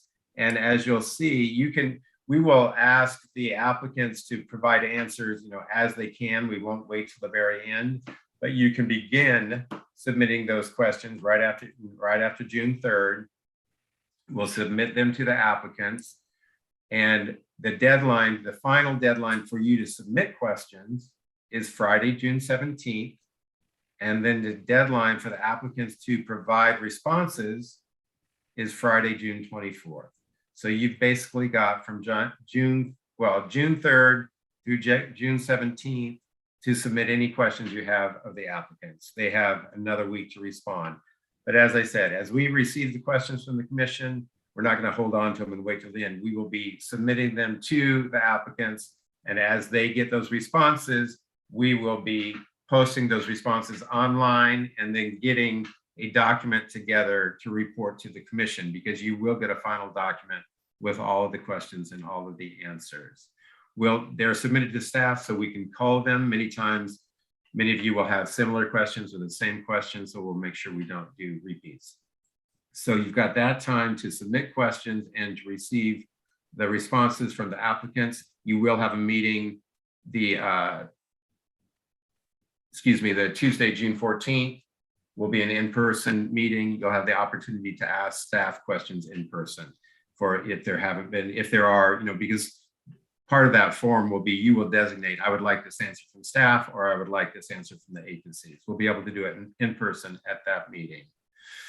So deadline for commissioner questions, Friday, June 17th. Deadline for the applicant responses, Friday, June 24th. And so here we go to July. So the Human Services Commission meeting, the first one, Tuesday, June 12th, that's your standard date. That was on Jenny's list that she just presented. You will receive that document that has all of the questions and all of the answers at that meeting. So it's open, it's available to all of the public. The next meeting is when staff will come back and make recommendations for the contracts to the commission. That's also a public hearing. The public will have an opportunity to weigh in on those recommendations. The next meeting, as we have it here, is the next week, where the commission will come back, and if there are any kind of revisions to staff's recommendations, any changes that you would like to see, those would be presented at that meeting by the commission. We've had that discussion, and we will hopefully finalize and get a uniform set of recommendations for council from the end of that meeting. I think to Commissioner, sorry about that. So that's July, but we'll go back and look at those dates. The August meeting, regular Human Services Commission meeting, as you saw, we have a number of items that are on that agenda. So there's no rest for the wicked. We won't be taking the August meeting off unless I hear differently. And then the Monday, September 19th is when the contract recommendations go to council.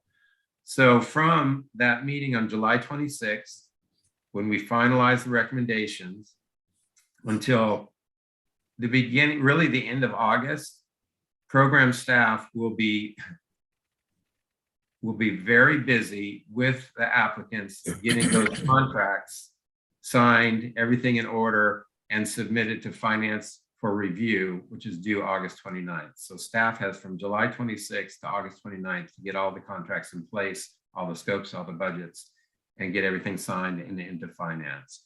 That has to be done by August 29th for that September 19th meeting. So recommendations go to council September 19th. And if all goes well, contracts will begin October 1st.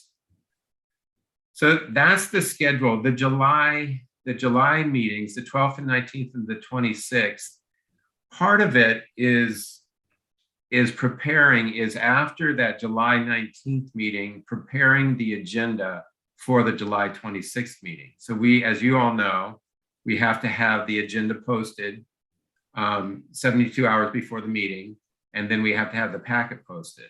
And there will be input that we receive in the July 19th meeting that will need to be included in the subsequent meeting. So that's part of the reason for giving a week in between, as opposed to doing it 2 days later. Just if we did it 2 days later, it's not to say that we couldn't, but we wouldn't, it already would, that agenda will already have been submitted to the city clerk and there will be no changes. So the feedback heard on the 19th, I mean, it will be recorded, but it won't be reflected in the packet if we take it Thursday, the 21st.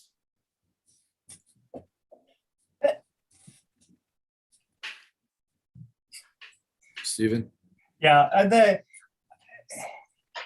I'm going to pull back on Tuesday, the 19th is a recommended public hearing from staff recommendations. So your recommendations have hit the floor, and now we're having the public react to it.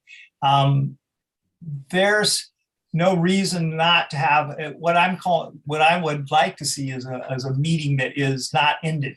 And Tuesday, the 19th, when we leave, we return on Thursday, the 21st, if this is a possibility, and continue the meeting, which means that we will have public hearing, just like any meeting. There would be public hearing, and there would also be we would have the information because we were at the public hearing. We will have that as part of our mental or written notes, and you should be able to release an agenda that would reflect both meetings before the July 19th meeting.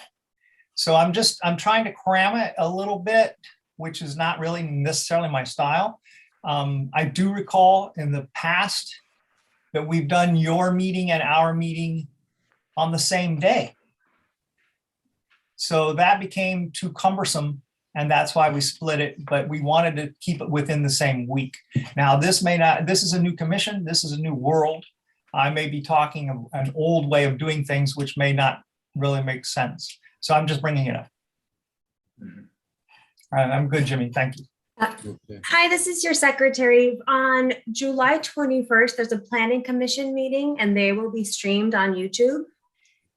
So unfortunately, we won't be able to stream two meetings at the same time. And that's actually a very good answer to my original question.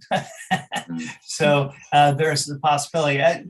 It also has to do with everyone else's schedule. So that makes sense. Thank you, Jenny. You're welcome. Thank you. Thank you for listening to me, everyone, even though it wasn't going anywhere. Any other questions about the schedule? Any comments, input? Did we go around yet? Did anybody have anything to say? No? Okay. So we're leaving as is, correct? Correct. Thanks for the conversation, Stephen. So it is a motion to approve it, Commissioner Palmieri. Yeah. Can I get a motion and a second, please? Okay, motion by Commissioner Darvish, second. I'll second. Second by Vice Chair Meltzer. Jenny, can we get a vote? Of course. Commissioner Byers, Yes. Commissioner Darvish, Yes. Commissioner Davis, Yes. Commissioner Freiberg, Aye. Vice Chair Ms. Melter, Yes. Chair Palmieri. Yes. Thank you.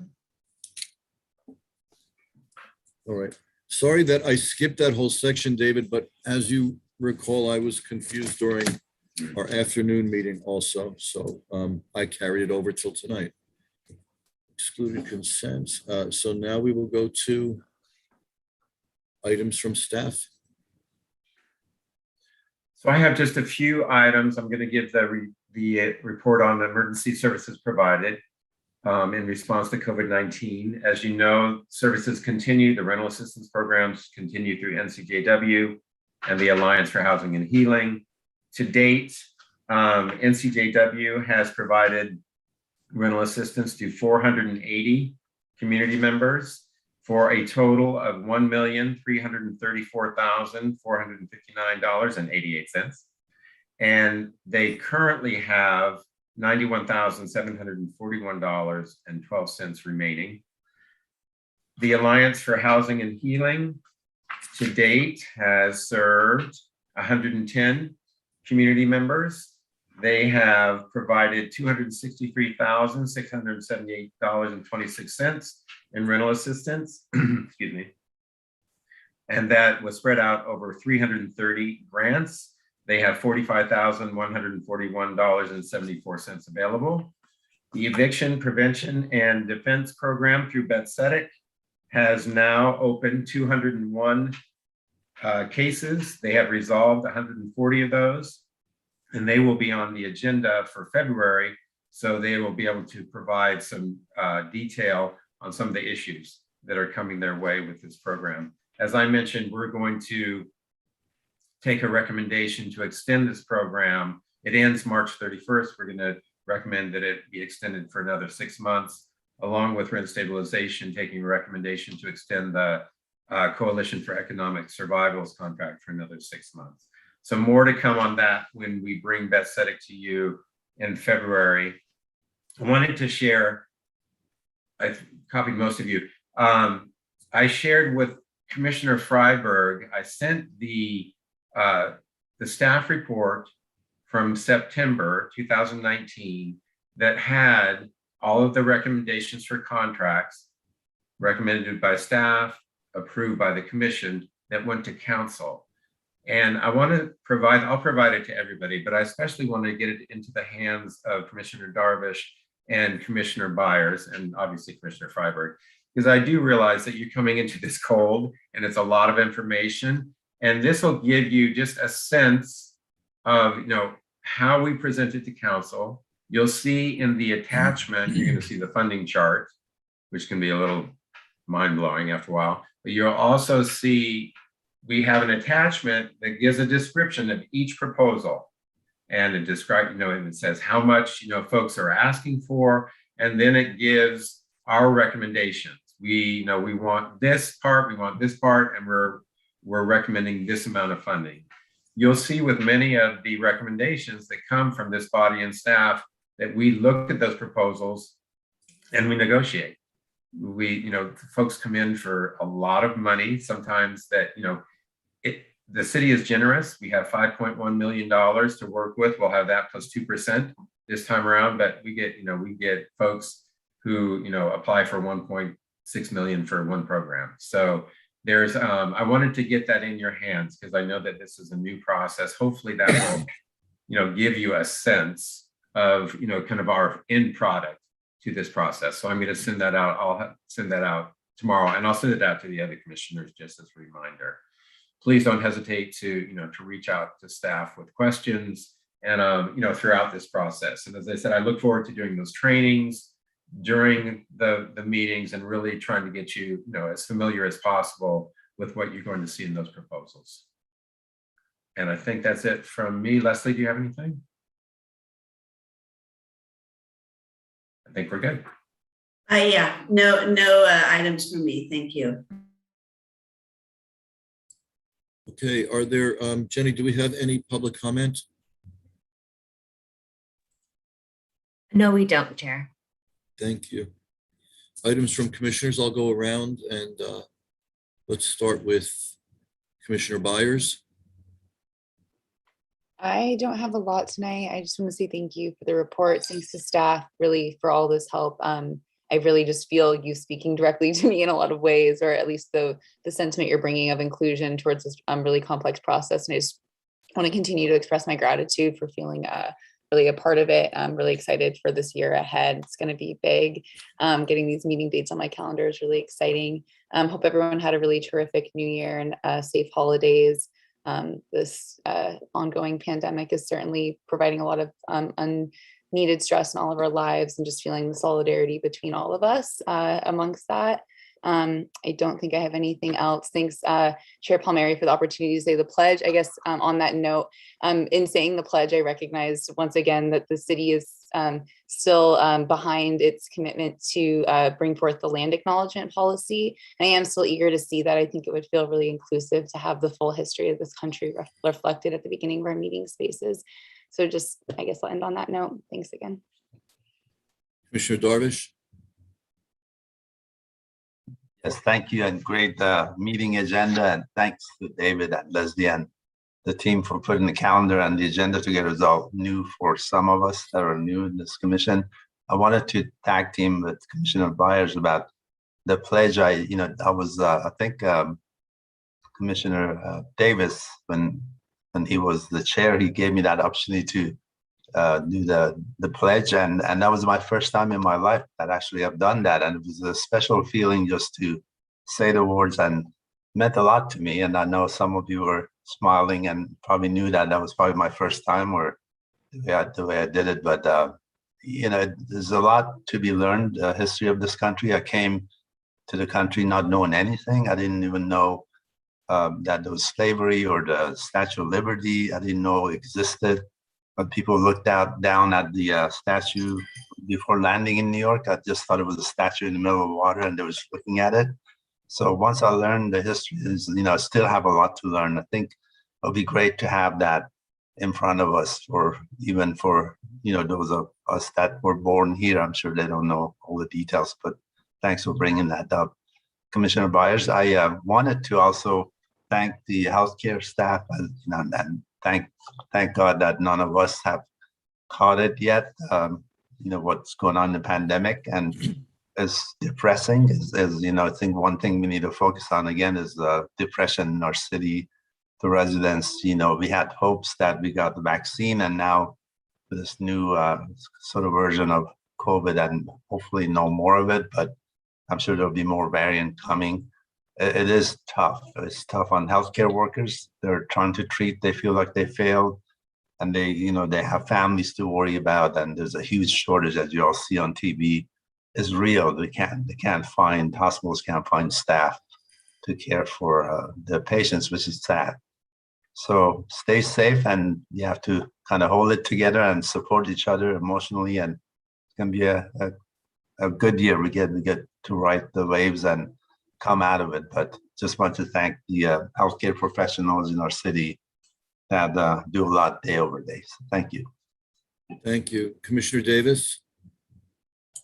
Really quickly, I just wondered if there was, because if anyone noticed, we are missing a commissioner, and getting 3 commissioners up to speed, as well as helping the 3 of us who've done it before remember how to do it.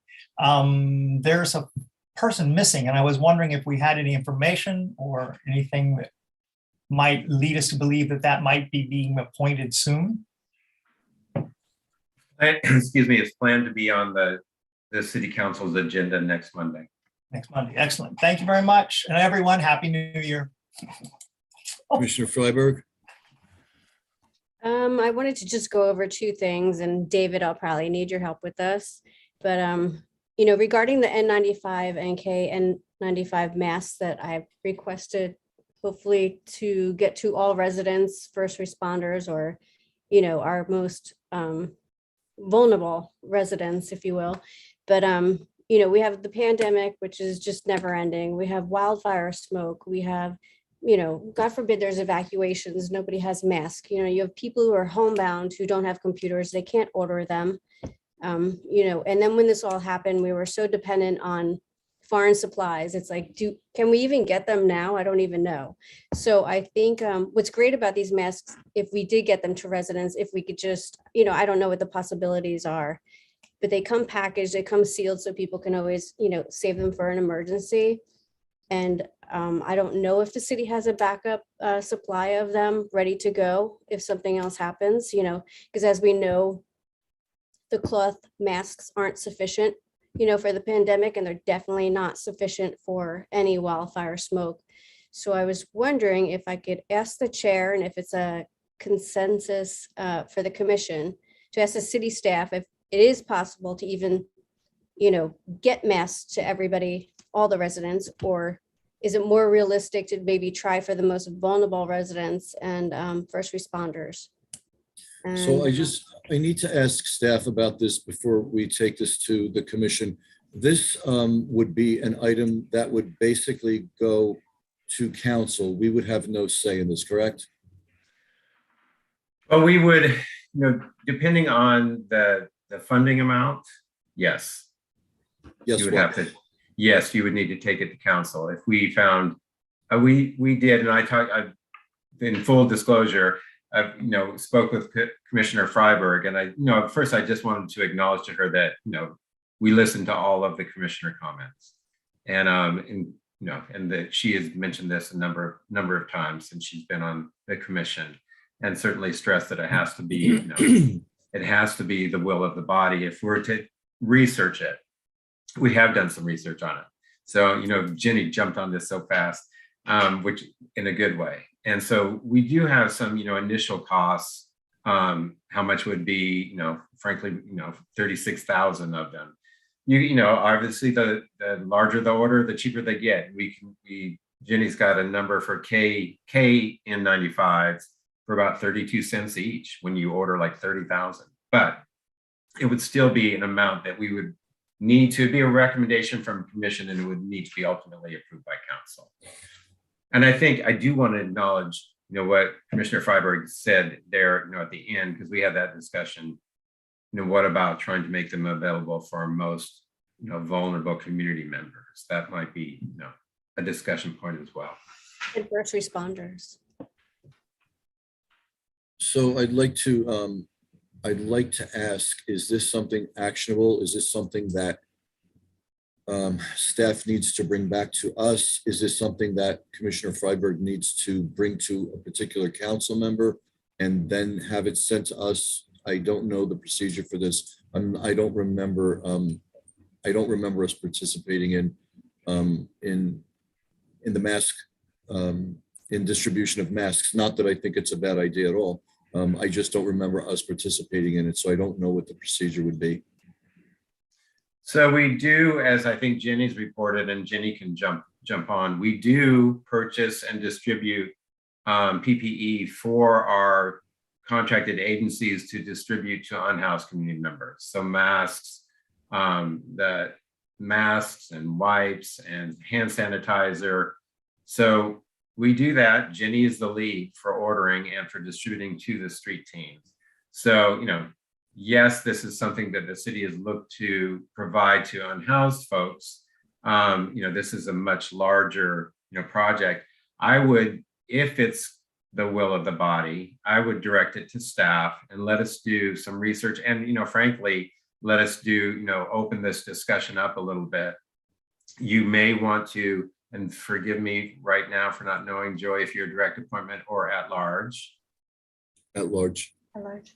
Okay, yeah, I was going to say, you might want to report back to your city council, but it's everybody. So let us do a little more legwork and look at some different versions of this, and have, with your permission, have some discussions with the executive team of the city and just bring back a report next month. Are you okay with that, Commissioner Freiberg? If it's the will of the body, if you're interested. Yes, if it's the will of the body. I'm certainly interested, but I would need to understand, what staff's recommendation would be once you had some information. I have a question. Commissioner Darvish. Yeah, just a quick question. I know that what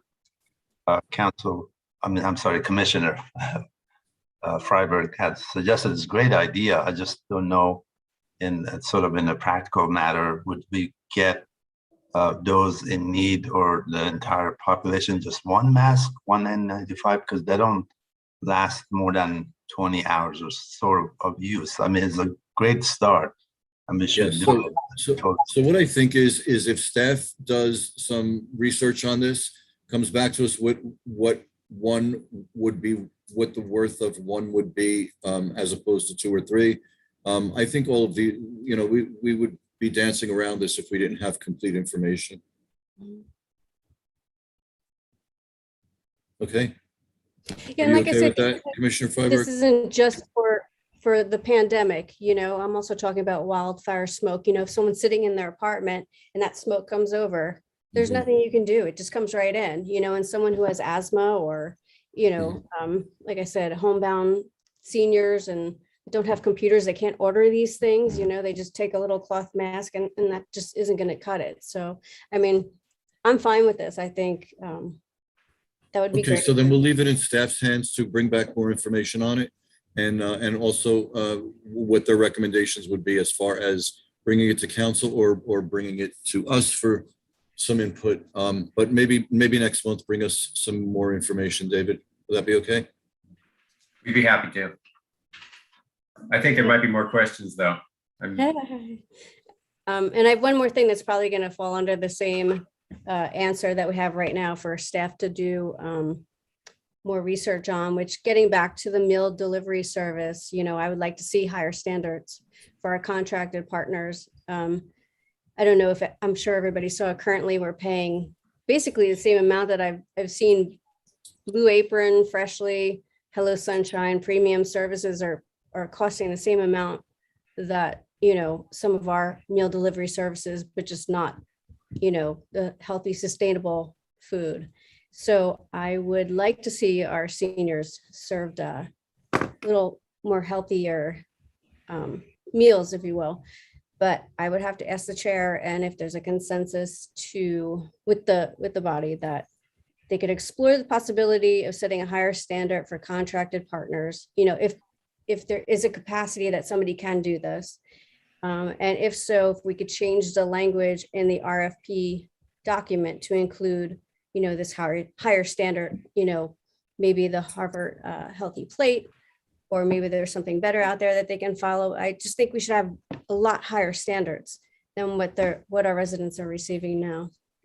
What do you So think? David, I'm going to refer back to you again. We are currently following the federal guidelines, not city guidelines, correct? They are not city guidelines. That's correct. Right. So all of the scope of service that we have already voted and agreed on, and council has already appropriated dollars for, all fall under those guidelines, correct? That's our understanding. Yes. Okay. So Commissioner Freiberg, I clearly understand what you're saying. I truly do. I don't know bringing it to this body is going to change that unless you have some council input on it. So, I mean, you know, staff, you're going to have to give me some idea of how to operate with this particular item. Does council need to change the entire way that we are serving foods? Does council have to make a decision on, you know, what is a higher standard? What is a lower standard? What is a healthy standard? Because, you know, I don't know what we can do, because we've already voted on this and these are already approved by council. If another provider came in with something that was, you know, different, and we, read through that RFP and thought, oh, well, this is a higher standard, maybe we can go through that. But bar that, I don't know what we can do. So David, maybe you want to chime in on that. Sure. I think that's where Commissioner Freiberg was headed. I think you'll see in the RFP document that we spell out populations that we want to target with services and priorities for the actual services. And we literally list the services we're looking for. So if it is the commission's wish to include for food and nutrition, that we open it up to home, you know, providers of home delivered meals that have more plant-based meals, or if there's a specific nutritional guideline that we want to put out there, we can do that in the contract process. We can call it out. As you know, we may not get a response for that, but frankly, I've had this discussion with some of the program monitors, and I think there is a possibility that to go more plant-based. And I know that's just part of what Commissioner Freiberg brought up, but I think it is something that we could reasonably call out in the RFP. And when we bring that document, and commissioners, you'll see the services that we are prioritizing, and you'll have input on that. We can look at how that's worded and certainly call it out. We'll see, if we get responses, we'll see if the current contracted agencies would like to, provide an estimate and head in that direction. So Commissioner Freiberg, what I'm understanding is what David is saying is very possibly this can happen with the providers that we currently have, or with other people putting in for a proposal. And we can weigh in on whether as a body we would want more plant-based, whether we would want, whatever. And that's certain. There are certainly opportunities for that during this process. It's not something that we're trying to squash. Certainly, it's not that no one is hearing you. I want to do this the best way for the best outcome. And sometimes I think, all right, do we have to go to council first? Do we have to, so there's always that mix up. But I think David explained it very clearly that we can certainly put in some thoughts on what we would prefer to see if we prefer to see it. Does that sound okay to you? Yep. Yeah. And Great. and just, if I may piggyback real quick on Jimmy's, or on Commissioner Palmieri's statement, just the conversation this evening starts to open up the doors. People listen to what we have to say. They're Mhm. aware of where we want to go. And if they're aware that the commission is interested in this, even without actually doing anything, we may actually do something, if that Mhm. makes sense to you. Absolutely. But quite often, I have seen it in the past where we start to chafe at a particular way we've been doing things, and someone steps up and corrects it. And we just start making conversation. We don't necessarily have an idea of where we want to go. Here, yours is very specific, so this would be easier. But quite often, the agencies step up and say, "Oh, you know what? Have you heard the commission? They're talking about X." And so it starts to work that way too. So just not to discourage you, because believe it or not, conversation is incredibly powerful. Yeah, I don't think anybody is dismissing any of it. No. I just, for myself, I want to make sure that we do it a way that it will be done expediently and that it will be done correctly so that it doesn't get dismissed. And I think David's given us some good information on that. Stephen, also, the conversation in and of itself is simply putting it out there. And, you know, some of our providers are watching, and maybe it's putting a seed in their head. We don't know. We never know until it happens, correct? Okay, and for me, are you through, Commissioner Freiberg? I am. So where does this lead off? Do we have to take a consensus for staff to explore this option, or I don't think so, David. we don't have to do anything, right? No, we'll take the direction. We'll include, when we bring the RFP document for your review, we will have included language, and we'll, let you review and provide input on that. I was just looking at the document as you were speaking, so looking at the service priorities, and so we will make those revisions and bring it to the commission for your input. Okay, thank you, David, and thank you, Chair Palmieri. Okay, Vice Chair Meltzer. Did you talk already? Vice Chair Meltzer? That's a terrible thing to say. No, I haven't. I just, what? It's your turn. I just want to talk just a little bit about, from my county commission yesterday, I put a panel together called Renewing and Restoring in the Time of COVID. And it was for commissioners to be educated about mental health, physical health. Maureen Feldman was one of our speakers, and somebody from the county's Department of Mental Health was one of our speakers. But what came up, which I hear a lot, or actually not a lot, there were commissioners who needed help. The people who give help also need help. And people very often are too ashamed to talk about that, or too ashamed to say, I'm having trouble, or I can't do this, or I can't do that. And that happened during the Q&A session. And I just wanted to talk about that because I'm sure that's happening here in our city, and it's something we just need to be aware of. That's all.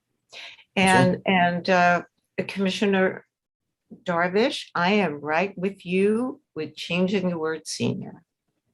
So however we can do that, and I don't understand why the Senior Advisory Board has the last say on that, as opposed to council. It would be council. The recommendation from Senior Advisory Board would go to council for the last say. Thank you. Okay, I just have one or two things. Boom was very successful for us online, virtually, believe it or not. We had we made around 300 boom boxes, and they were distributed out to 12-step store and at Block Party, and around 280 of them were actually picked up. People were calling at 9 a.m, and they weren't completely ready. They weren't supposed to be distributed till noon. And as far as the studio at the Recovery Center, it was just amazingly done, well done. And this was a very difficult way to figure out how many attended, but we had online 279. But each time that someone's online, there's multiple people watching it. Like Van Ness House had 27 people watching, and that was one person online.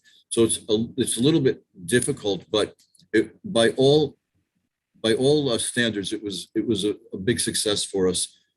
Leslie Howard sent video for us. Chad Michaels sent video for us. Nikki Blonsky from Hairspray on Broadway sent video for us. Damon from Pose sent video for us. All congratulating folks for participating in Boom. And it was really well done. You can watch it at boomweho.com.